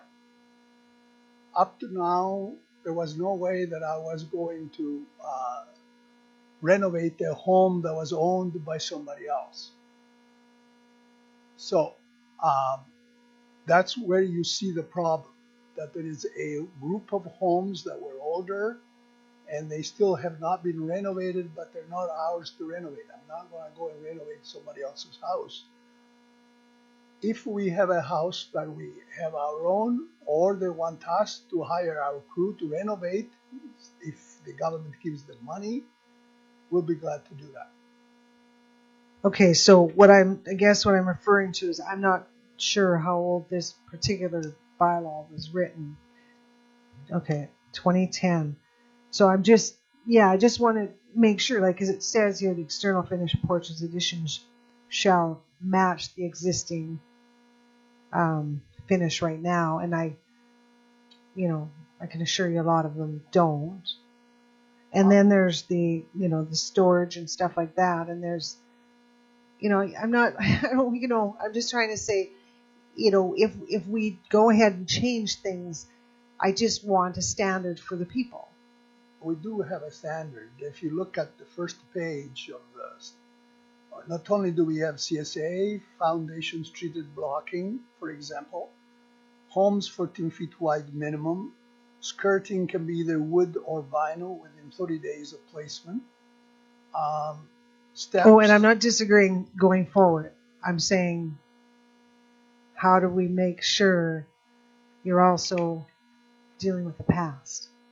So I'm just saying, so that when all these are going in and you want us to have some leniency on the age of the homes, there are a lot of homes in there, and like you say, you can't, or it's not your house to fix, but do you have standards in the park that should be continually monitored, so we don't end up in this? I don't want to agree with this and then 10 years from now end up with the same issues that are in the park right now. I think we can control from now on. We could not control what's already there, and all that we can do is try to tell the people, you should do this or you should do that, or we will help you to do it. And once they start to see what we observed in another park in Vegreville, is once we started to get those things done, many of the people wanted to have our roofs, they wanted to have our steps, they wanted to, in fact, I said, look, we don't have the manpower at this point, but it's a completely, they themselves want to improve their own homes.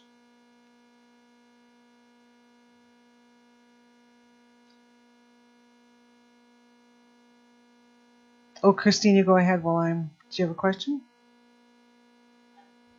Okay. So the other thing you don't have on here, which I just want to be sure, is landscaping. What is there going to be a standard landscape for all of the yes. new homes coming in? Yes. Okay. There will be either seeding or what we have done in the past is bought the sod. Okay. Ourselves. So we would get a picture to show exactly how the intentions of the. Right. Okay. Sorry, I No problem. have a lot of questions. I just want to make sure that.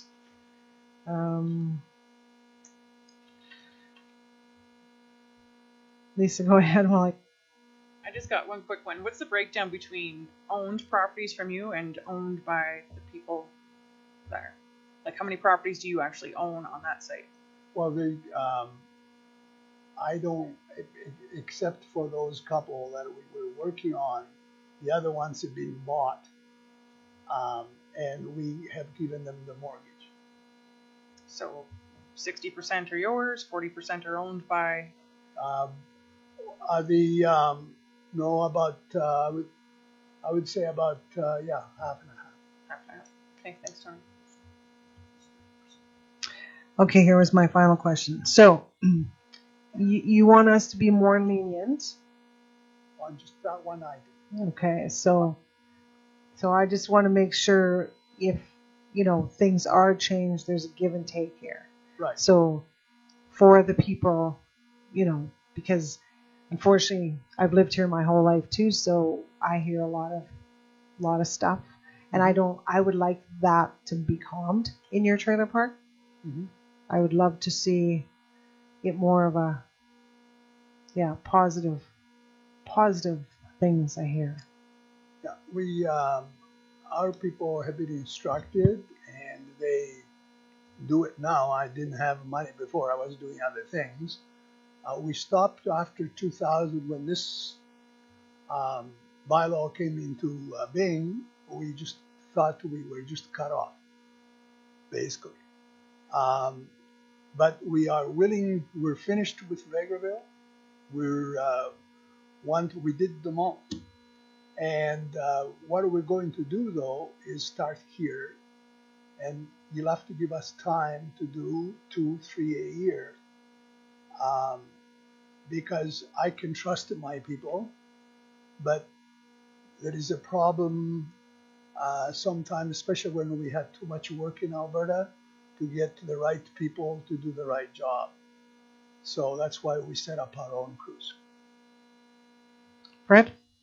How many units did you finish in Vegreville like this? And could we see some photos of your park up there now that you've finished it?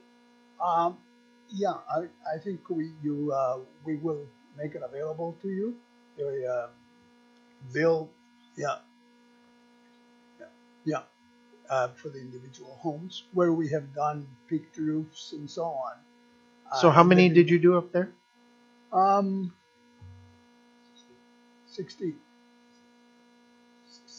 16.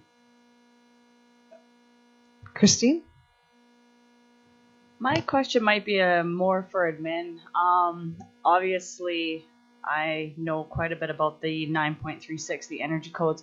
How has it affected mobile homes? Because I'm assuming they would probably fall under a lot of those requirements too now, and which then begs the question, where did this 10-year come from? Is this because we are not meeting energy regulations that are required through these mobile homes? Or, yeah, that's what I'd like to know. I can't answer that. Sorry. I can research. I can look it up tonight and find out. But just one comment. I gave a bit of erroneous information. So this clause about the 10 years was updated in 2014. But one of the comments just that in 2012, Mr. Adia, you actually said that you weren't going to allow anything older than 5 years into your park. So I think that's partly where we came from. The 10 years was that you had actually said you didn't want anything older than 5 years old in your park, and we had gone past that point to kind of make sure that there was enough leeway there. So okay, when we did the bylaw, right? I'm looking at 2012. So it was just more of a clarification there. Right. So now you're looking for us to go back the opposite way. You'd kind of given us a recommendation before we made the change to actually go to a shorter time limit for age of homes, and now you're wanting to go the other way. Is that right? There was a particular area that we wanted to do. For example, where on the left side, the ones that's on the opposite side of Atco that are fairly new. Now, the 5 years was, I didn't know that they were going to do this. That was a negotiating point. Furthermore, I just want to tell you that at that time, a mobile home cost around $60,000 to $70,000. Right now, there are 150, from anywhere between 120 and 150,000. I can't afford 120 to 150,000 per unit. So we have thought, not just for here, to bring homes, renovate them as if they were brand new. As I said, redo the walls, electrical, plumbing. In fact, they get a fridge and a stove, brand new. And this costs me about $30,000. By the time I add the cost of bringing the older ones and so on and buying them, about another 20. So we're talking about $50,000. One time I could buy one for $100,000. But the cost of mobile homes has gone up tremendously.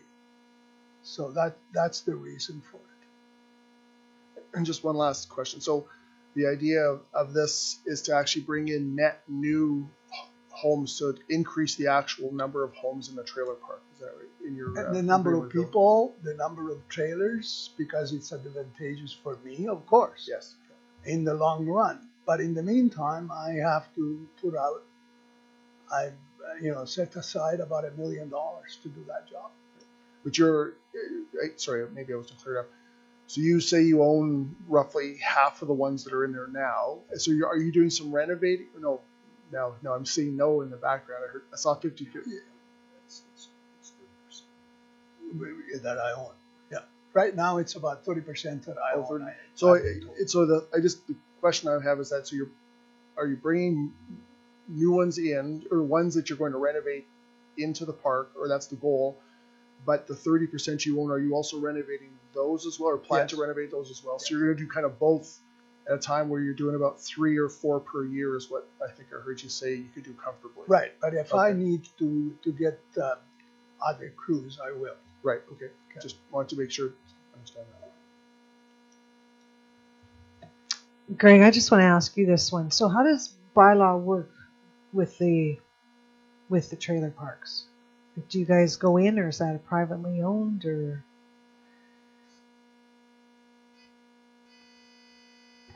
Depends on the incident. If it's a dog bite, you can go anywhere and investigate.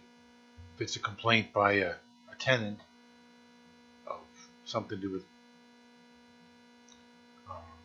ground leveling or something else, we usually speak to the managers, try to facilitate communication and educate and inform, and try to resolve the problem by agreement as opposed to order or formal sanction.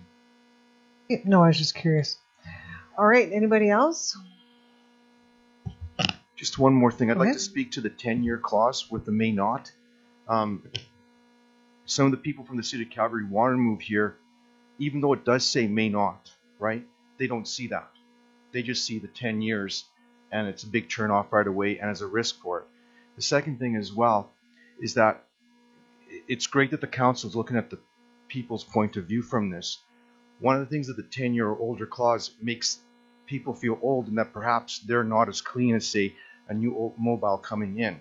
And that's the other problem that the clause causes as well with that we would ask you guys to think about from the person's point of view, that just because it's old doesn't mean it's dirty. Really, I mean, in Calgary, I remember the first $1 million drug bust occurred in a state home that was 8 years old by my place, right? I mean, the age is not really relevant with that. It's more about the people and how they maintain that park with that portion. So we'd ask you to consider that as well. Thank you. Fred? I know we want to move along here. Are you speaking to the people in Calgary that are being evicted, and how many of them are there that would like to come here? There were, we brought some, and they said no because of the paperwork, because of the age. As soon as they saw the 10 years, that's it. That was the people in Midfield Park in Calgary, which was a terrible situation. Midfield is on 16th Avenue and about 6th, 7th Street, where you have seen it on TV, where the people really wanted to move their mobile, and we would have done that for them and brought it here, put it on the lot, do the repairs, and then have it done. But it was so overwhelming for them. They were already agitated, and it was so overwhelming for them. They came here to sign, and when they saw the paperwork and the bylaw and so on, they said, forget it. Now, what I also have put down here is that my managers are now instructed, and they have always done it, but more so now, we want to let these people know that we will help them to do the things that are necessary to do with their own mobiles such as steps, etc., by people will help them, or we find subtrades for them, or whatever it is that we need to do. And honestly, we're in no way, shape, or form judging, because I've got friends that live in there and have some stunning places that are way older than 10 years. So it's not about doesn't matter. You can, like you say, you can live in a beautiful home and it's not well kept. It has nothing to do with. It's just we just want to make sure that we're making it right for everybody. I agree, Your Worship. It just sometimes people they sometimes find it offensive, right? I know there's one part, I won't disclose the number, but even though they can't afford to make it look great, you can tell that they put pride in their work. And one of the things that they do is they have a little wood sign that hangs out way, 20 feet out front from their doorstep that talks about their family name, who's there, right? There's little toys there. Is it all painted as well as it could be? No, it's not. I'm sure they want to, but you can see that there's pride that goes placed with that, right? And that's one of the things that we need to be careful of in that point G. Thank you. No, there's some amazing people that live there. So there's some of us that grew up with little too, so we can relate. Oh,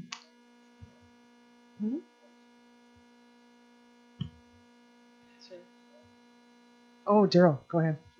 So I guess just in the interim, before, as Councillor Gorbett said, land use bylaw changes don't happen kind of in a week or two. We are making a number of changes this spring to this, but I guess my comment is an interim piece to you is that remind everyone it's may not, and it goes to MPC. And I just asked Paul, but I don't know the answer. I don't think either of us know the answer. Is that I'm not sure if they go to MPC if it's less than 10 years either. So just the key piece is that if it's an older unit and you think that somebody wants to bring it to Drumheller, like don't look at the may not as an absolute, right? Because again, that's not the intention of it. It's supposed to be at discretion. So don't let that be the barrier. Pictures speak 1,000 words. So right. If the pictures are beautiful and the home is beautiful, I don't see MPC having an issue. We can't do that because we're getting older trailers. We put them in and we renovate them, and then we give you the pictures. And the occupancy, since you are in charge of occupancy, the occupancy doesn't occur until your people have approved it. That's your inspectors, your people that from the municipal council,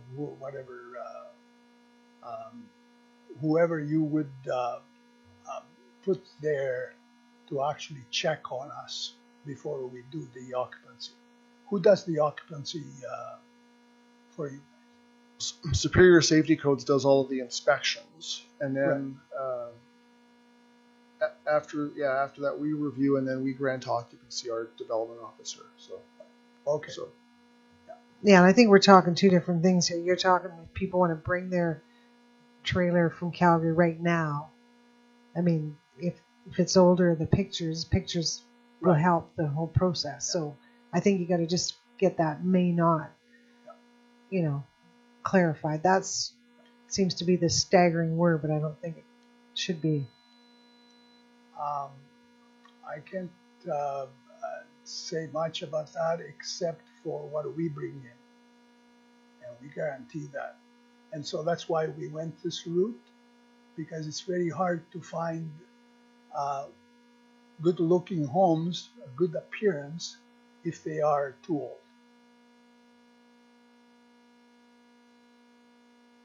No, that was good discussion. Anybody else?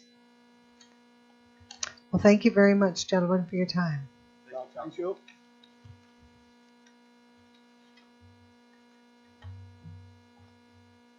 Have a good night. How come Calgary was +9 and here is -9?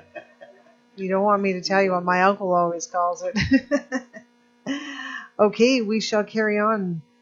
4.3, Dave Watson and Paul Andrews of Hope College.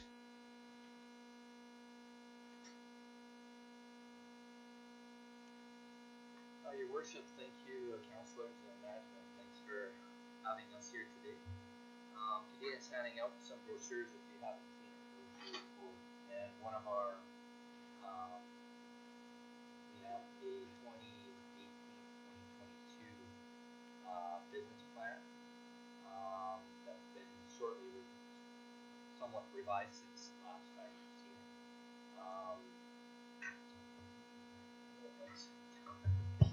I'll try.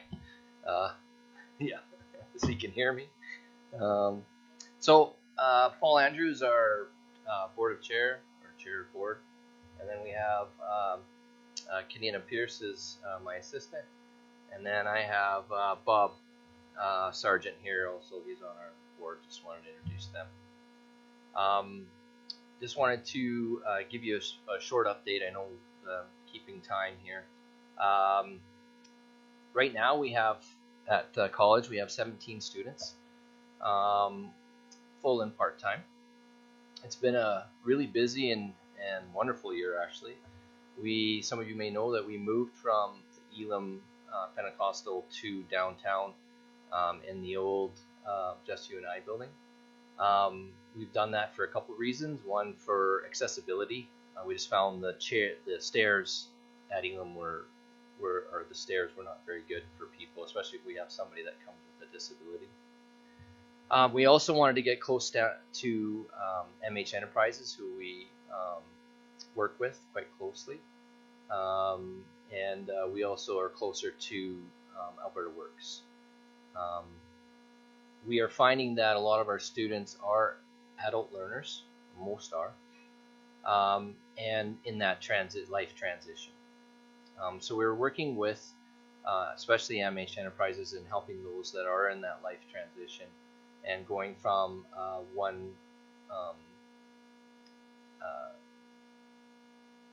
if they're changing vocations. We also, this year we are looking at, and we've actually acquired a new name. We have acquired Badlands, Badlands Community College, and we will be changing our name by spring. It is in the works right now. We're doing that for a few reasons too. One of which is some people have confused us with a religious institution. We've had I probably get 4 or 5 phone calls a week for the school specifically. Some are saying, "Oh, are you affiliated with some type of religious institution?" And I say no, we're not, because there is other Hope colleges in the world that are. The other thing, and we're trying to be a religious institution, but also by changing our name is going to help us out financially. Reason is that we will no longer run as Hope College. That will be dismantled. We're actually starting a new college, basically. We would then have no financial connections. We'll have no debts, and we will be able to keep our current curriculum, which is an excellent curriculum. We'll still continue to have our 6 programs that we have. We have 3 health programs, 2 business programs, actually 7. 3 didn't count right. 3 health, 2 business. We have a justice program and a massage therapy program.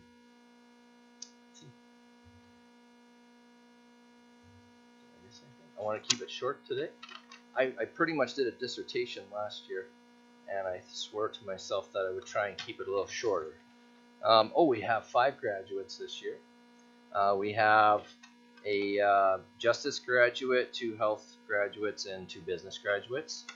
We plan on having our re-grant opening in May, and that will be also where we do our graduation ceremony, where we'll have dignitaries coming, etc. We want to thank you for your support last year.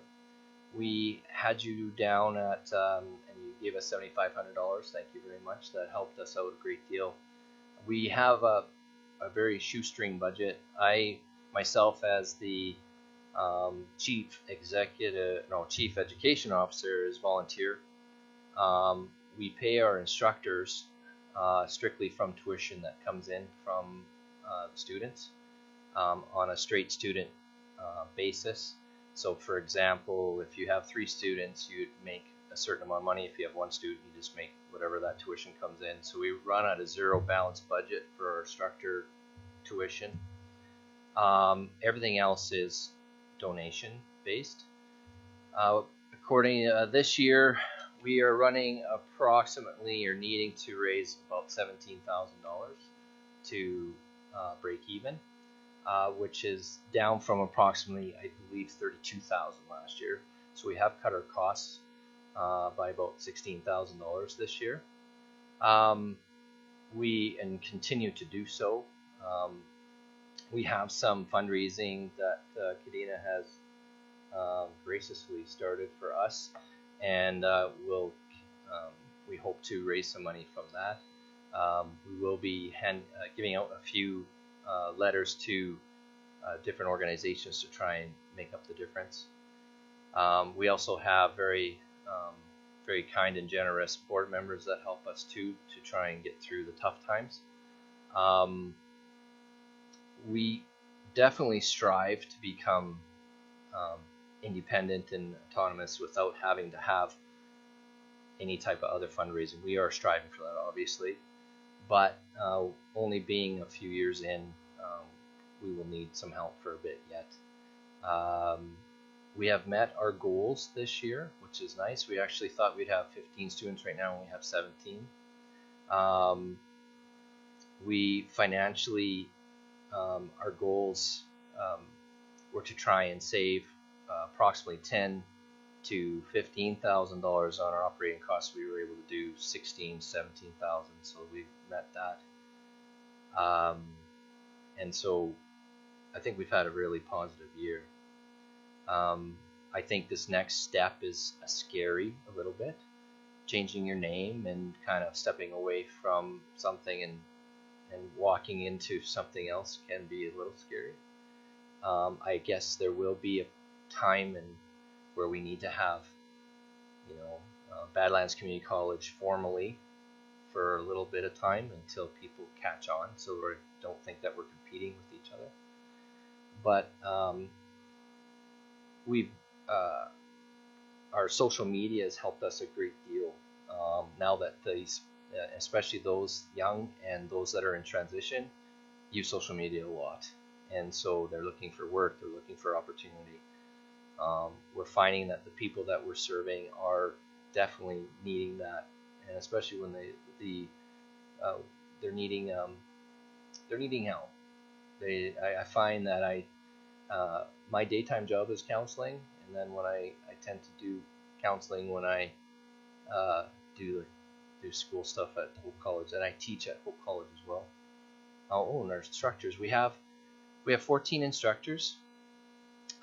We have a website that actually Brian Yanish, is on our board and works with us. I know he works with you guys. He's done an excellent job in keeping our website up. And you'll be able to see we're working hard at trying to get all our instructors' bios on there so that people can see who we have working for us. So let me see. I think I have everything done. Like I said, we'd like to request that the $7,500 again this year to help us out, specifically with our costs that covers our accountant costs and our 3 insurance policies that we have to have. So and we purchase these all in town, so it all stays local, and those funds go directly to those costs. So, I don't know if anybody has any questions. Any questions? Fred. Thanks for coming in, you guys. I think it's a great idea that you're rebooting. That's good to hear.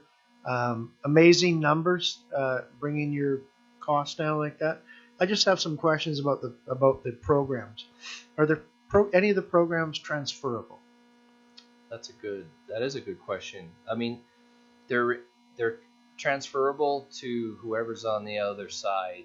I find that when we go to it's like U of A and U of C don't like to transfer among each other, let alone, us from a little community college, and then they want to take psychology. Psychology 101 is generally, but say if it's something specific like health, anatomy, and physiology, they might not accept that one because they want you to have it through them, and it really depends on who you're talking to, who the dean is. I usually talk dean to dean because I'm acting dean, so I'll talk to the dean of the other college or university, and we have to negotiate.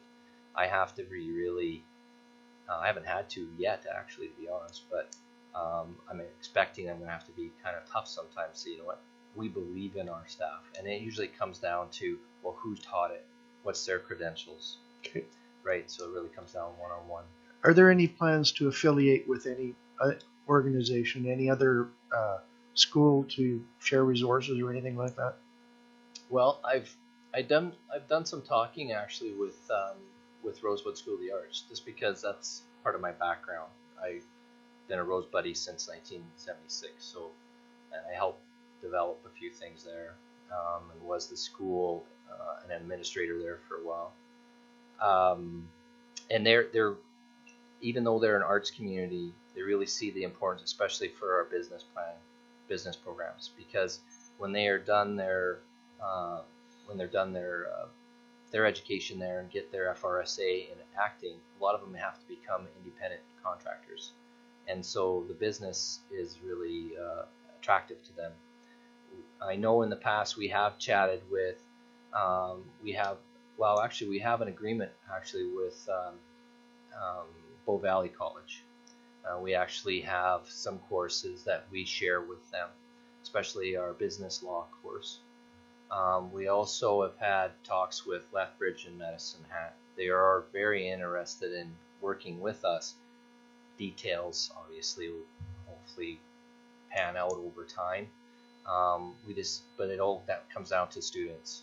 So who students are coming over, what are they trying to do, what are their interests? We just haven't had that opportunity yet. And your courses that you're doing massage therapists, is there a possibility that we'll just have too many massage therapists in the valley and nobody will be able to make a living, or Not are yet. you going to adapt with that? Or Yeah, it's a good question. We are getting asked to have more graduates all the time. To be honest, there is a need. And it is a good question. Once you saturate that, then are you having people move out of your community, right? Because they can't find that work there. We haven't had that happen yet. We've had 4 graduates in massage, and we have 1 student in massage right now, taking the bookwork learning, and then we actually have just secured this last week an instructor for massage therapy, but they would like to have 2 students to be able to do the hands-on. So then they need to do 2,200 hours over 2 years. So it's a really intensive program once they get rolling on the hands-on.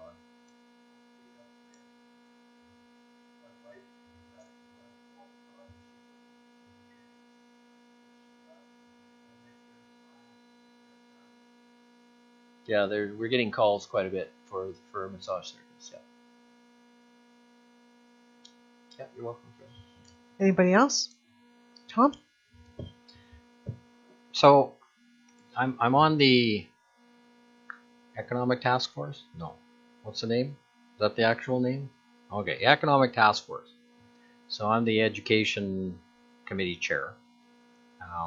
So one of the people in our committee is looking at post-secondary education. We've kind of split it up.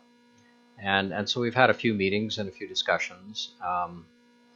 And just for my edification, I don't understand how Hope College fits with Campus Alberta. So Campus Alberta has programs and courses in conjunction with Olds College and Red Deer College. Are you guys competing? Are you complementary? Are you You know, No. like I just don't understand the relationship. Maybe is what I'm saying. You and I have both been involved in education. Can you use the mic there, please? Thank you. Tom, you and I have both been involved in education, and the kind of relationship we have, Hope College has with Campus Alberta is kind of like the same relationship the public and the separate school systems have. They protect their turf. So, the idea behind it, I was the chair of Further Ed for 8 years and was with them for 16, so I know their systems. And we don't compete because they don't have face-to-face instructors. They have online only. They have evening instruction for interest programming, but they don't have a business diploma that you can take in the evening with an instructor. But you can enroll perhaps through Olds College, but it would be all online. So we don't compete in that way. We do offer different things that way. If online is what you need, say for example, your mobility is limited, or you live out in the country and you want to take a business program, when they phone us and they say I can't make it in, I would refer them to Further Ed, because they could do it online and not have to drive into class, because you are required to come to class. That's the biggest requirement, because we want the face-to-face. We have a lot of students come to us and say, thank goodness for you, because I didn't do well. I tried online and it didn't work out. I couldn't keep myself motivated. They need that instructor to say, you need to be here next Tuesday because you've got a quiz, just like we had to in grade 12, right, or whatever. But you need to have that, and it's really a lot easier. So I don't see that there's that competition, because we're offering something, not that we're offering different programming and all that necessarily, but we're offering a face-to-face program that instead of an online program. So one other question about accreditation. That Campus Alberta offers accredited courses through Red Deer College and Olds College. Mm-hmm. And somebody who takes those courses is enrolled in Olds College and Red Deer College. Mm-hmm. What accreditation does Hope College have? And is there any plans in the future to expand that? Well, we're accredited through Alberta Vocational Colleges Act, so we do have accreditation. When you get a diploma from us, it is a contract with Alberta Advanced Education through the Vocational Training Act. So we are considered a private vocational training institution. Much the same as Bow Valley College, actually. So that's why we communicate with them quite often, because they understand us. They're just so much farther in their evolution than we are. Christine? Because you guys do offer that face-to-face interaction, which is awesome, what sort of provisions would you take to maybe branch into offering trade programs and things like that? That's when I think we might step on toes for Further Ed, because they do face-to-face trades programming. So Here in Drum, sorry? Yeah, yes. So for example, I know they do heavy-duty mechanic. They'll do they'll bring those in. They'll create a waiting list. I think the last one was heavy-duty machinery, and they held it out of Hannah. Mm-hmm. I try and keep my eyes on that, but I don't know if we'd head in that direction. Okay. My personal feelings, and I believe when I'm talking with the board, we want to do what we do well and keep it succinct, concise. We have 6 good programs. We're going to concentrate on filling them up. If there's an offshoot in any way, I would say it'd probably be an offshoot from those programs, I would believe. So we have looked at different training programs in health services field, which is really a large need. Further Ed and the high school are working on a program together for their licensed practitioner practical nursing program. So we don't want to duplicate things. I mean, we have to work together with that. We want to be able to fill a need We believe we are feeling a need. It's just we got to make sure that we're if we expand, that we're not duplicating anybody else's work. It's too expensive, and everybody's time is limited, of course. So Okay, thank you. yeah. Anybody else? Jay? Thank you, Your Worship. Thanks for being here, Dave. Don't worry at all about going over the same ground again. If they were all here, the majority of council is new, right? True. So they haven't been through this before. And I'm glad you used the word evolution, because that's certainly how I would describe watching this from the outside, is the evolution of this idea. And again, I think this community needs to applaud everyone who's been involved, particularly yourself, in this phase of its evolution, because of the labor of love that this has become. It's only because of your community spirit and your generosity that, I don't know too many CEOs, no matter what those initials stand for, who work for no pay. And that's how this place is working. But at the same time, we do see this from time to time, and I'm sure your board is discussing it. I will be relieved when the economies of scale allow for more than just the instructor pay. When we're often approached by organizations who are doing good things in the community, and yet those who are benefiting directly don't really pay towards the operating costs of whatever it is they're involved in. And that always concerns me. It sets up a culture sometimes of believing that someone else should be responsible for those operating costs. I know that's not the case. I know there are just economies of scale that simply don't work yet in terms of the volume, but the growth, we've seen stutter steps and restarts with lots of local organizations. Travel Drumheller is just a perfect example. But that's what's required in order to adapt to circumstances that the world throws at us. And I certainly want to celebrate the name change. I think that aside from avoiding the confusion that was caused, I think it will send a strong signal to the community. I want to just get to one point. The $17,000 deficit you referred to, is that for the 2017-2018 academic year, or is that anticipated for the 2018-2019? That's this year's current. Okay. Yeah. And speaking to your business model, just very, very briefly, what number of students equals we have no deficit, even under the current model where you take no pay? We believe around 30 will get us to that break-even mark.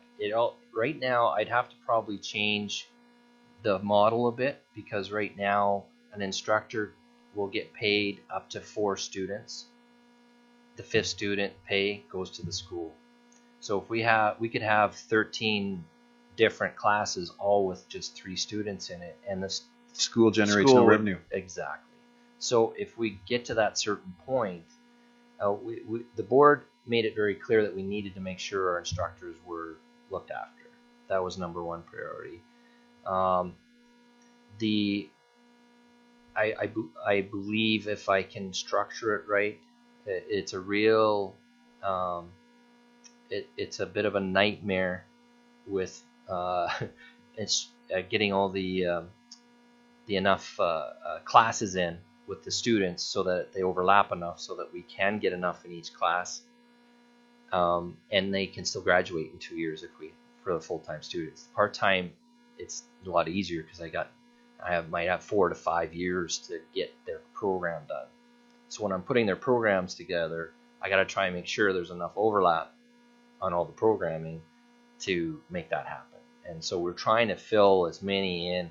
We might have to get to that point where I sit down with the instructors and say we might have to move from 4 to 3 so that third comes to the school. And we haven't done that yet, but it might come to that. It's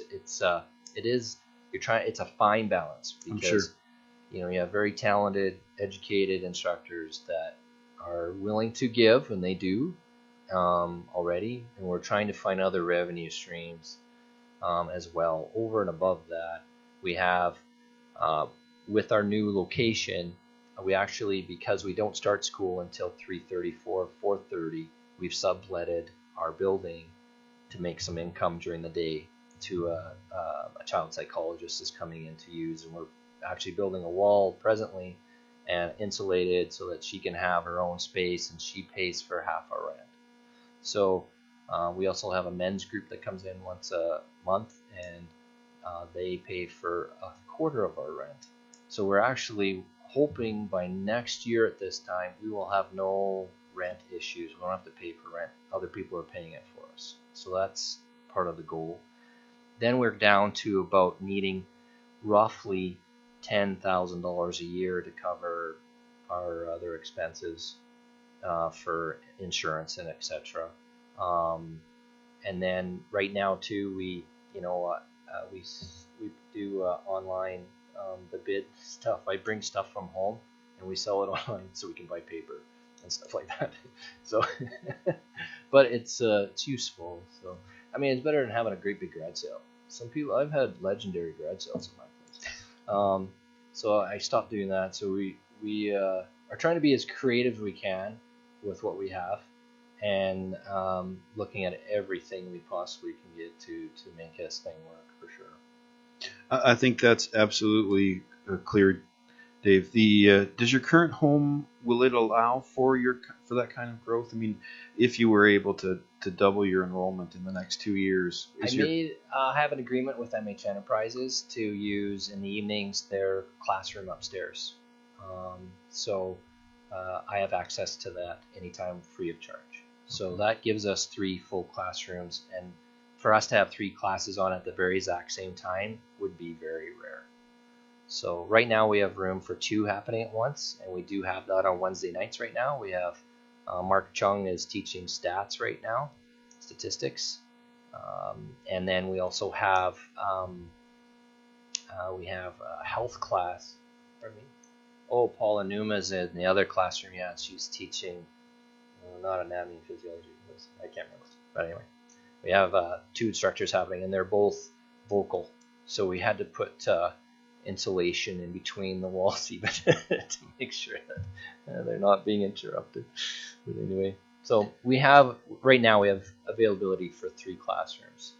We also have talked with the owner of the building, and there's a hair studio next door, and thinking of expansion, there might be that type of opportunity where we're not stepping on someone else's toes if there's availability to have that kind of especially our practicum use. So all of our programs have practicums, 92 hours of practicum, which helps the community too, because that's free labor and an experience for people doing our programming.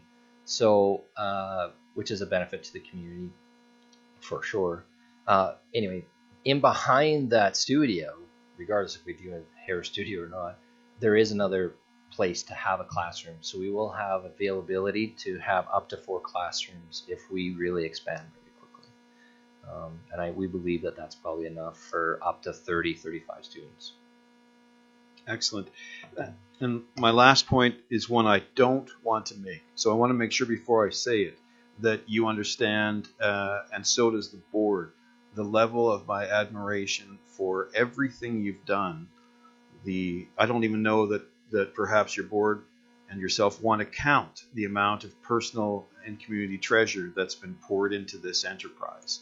And nothing this important gets done by people who aren't willing to make those kinds of sacrifices, and they need to be acknowledged and they need to be celebrated. At the same point, this is an adventure which has struggled from its first moment, and I'd like to know more from the board than from you, Dave, about their level of confidence in the business model and its ability to achieve those goals.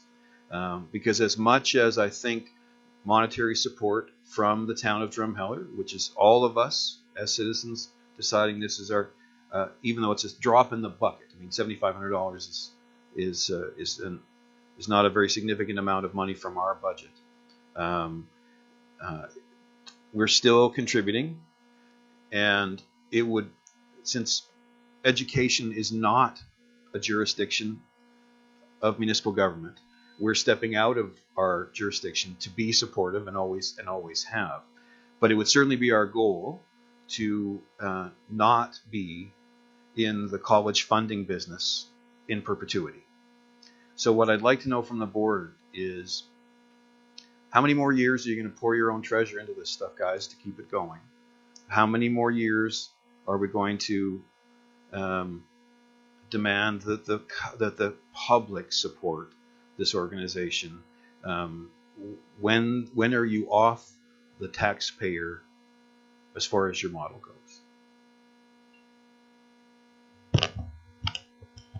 Okay, I listened to CBC a lot, and there was an interesting program a while back. The guy who just retired as the president of UFC, he said, the 10 years I've been here, we've been up to our fundraising. He says, when I got here, UFC was fundraising $20 million a year to make ends meet, because federal, provincial governments had pulled back on the funding. And so he says, after 10 years, and now I'm retired, last year we raised $200 million. And, I've taken courses at the UFC recently, and you walk around the grounds there, you see a lot of international students, because the international students come there, they pay full fare. They pay what it costs to put that program together, kind of thing. So it's like, I don't hold out a lot of hope that Hope College or Adelance Community College will ever be self-sustaining kind of thing, because we don't get any government funding. It's whatever money we get is what the students and what fundraising we can do, and what council contributes to our budget here.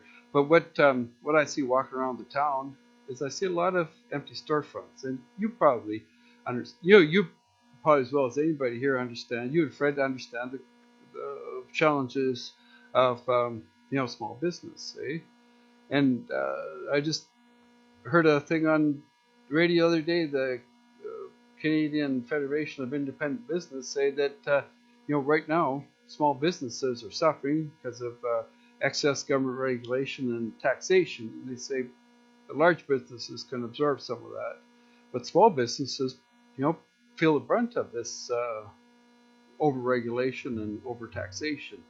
So, but what I'm hoping to see happen with the students, with the graduates of Hope College, is that they're going to stay in this community and maybe start up their own small business. Because some of the small business owners I know uptown are, they're not that far from retirement. So if Drumheller is going to, not turn into a ghost town, we need people with some skills and some education that'll have the confidence to go into a small business endeavor. You know that it takes more than 8 hours a day and 5 days a week to make that kind of thing happen.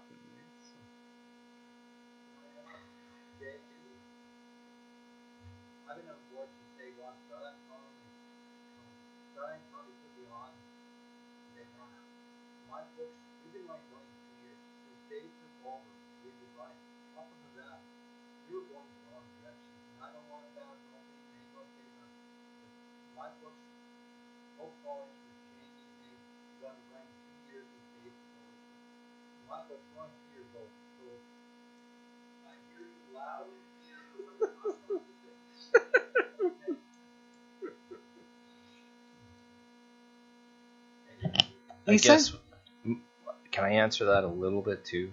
Is that we're going to do whatever it takes for as long as it takes. That's my feeling anyway, until I'm really broke. More broke than I am now. So I commend your guys' passion.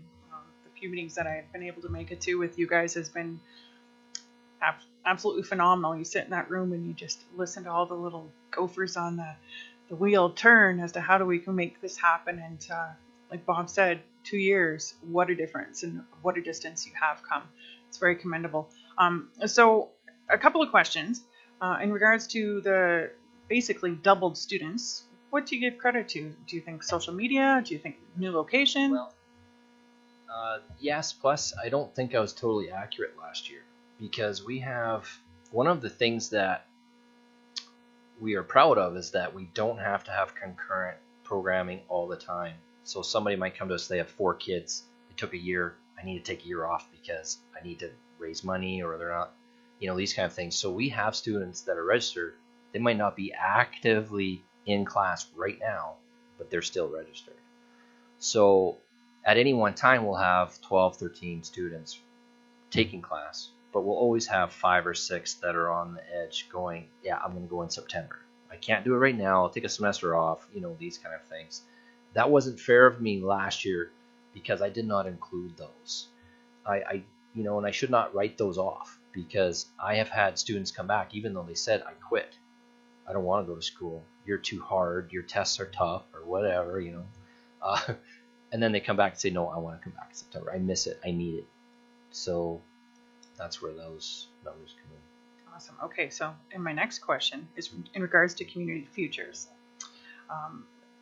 I know months ago there was discussion in regards to Hope College offering perhaps some courses working in conjunction with them. Is that still on the table? I think it's on the table, but it hasn't been talked about for a while. That's why we're changing the name, so we can sever our connection with Community Futures. Okay, so and that touches on my other question. So then you did say no debt.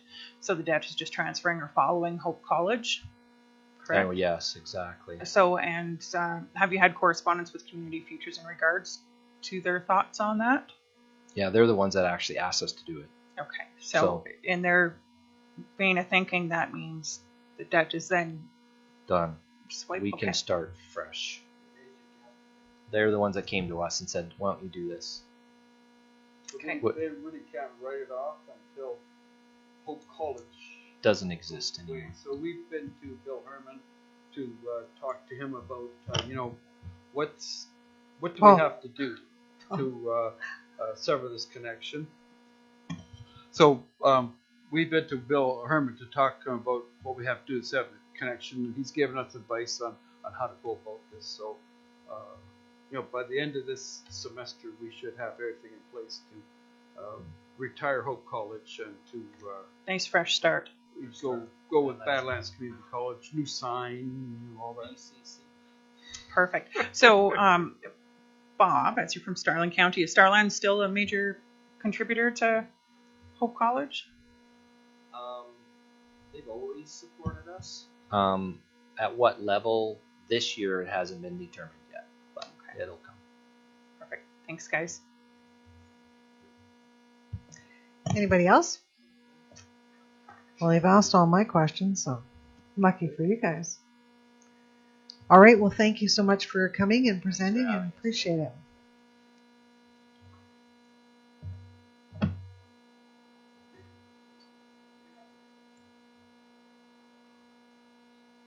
Five-minute recess.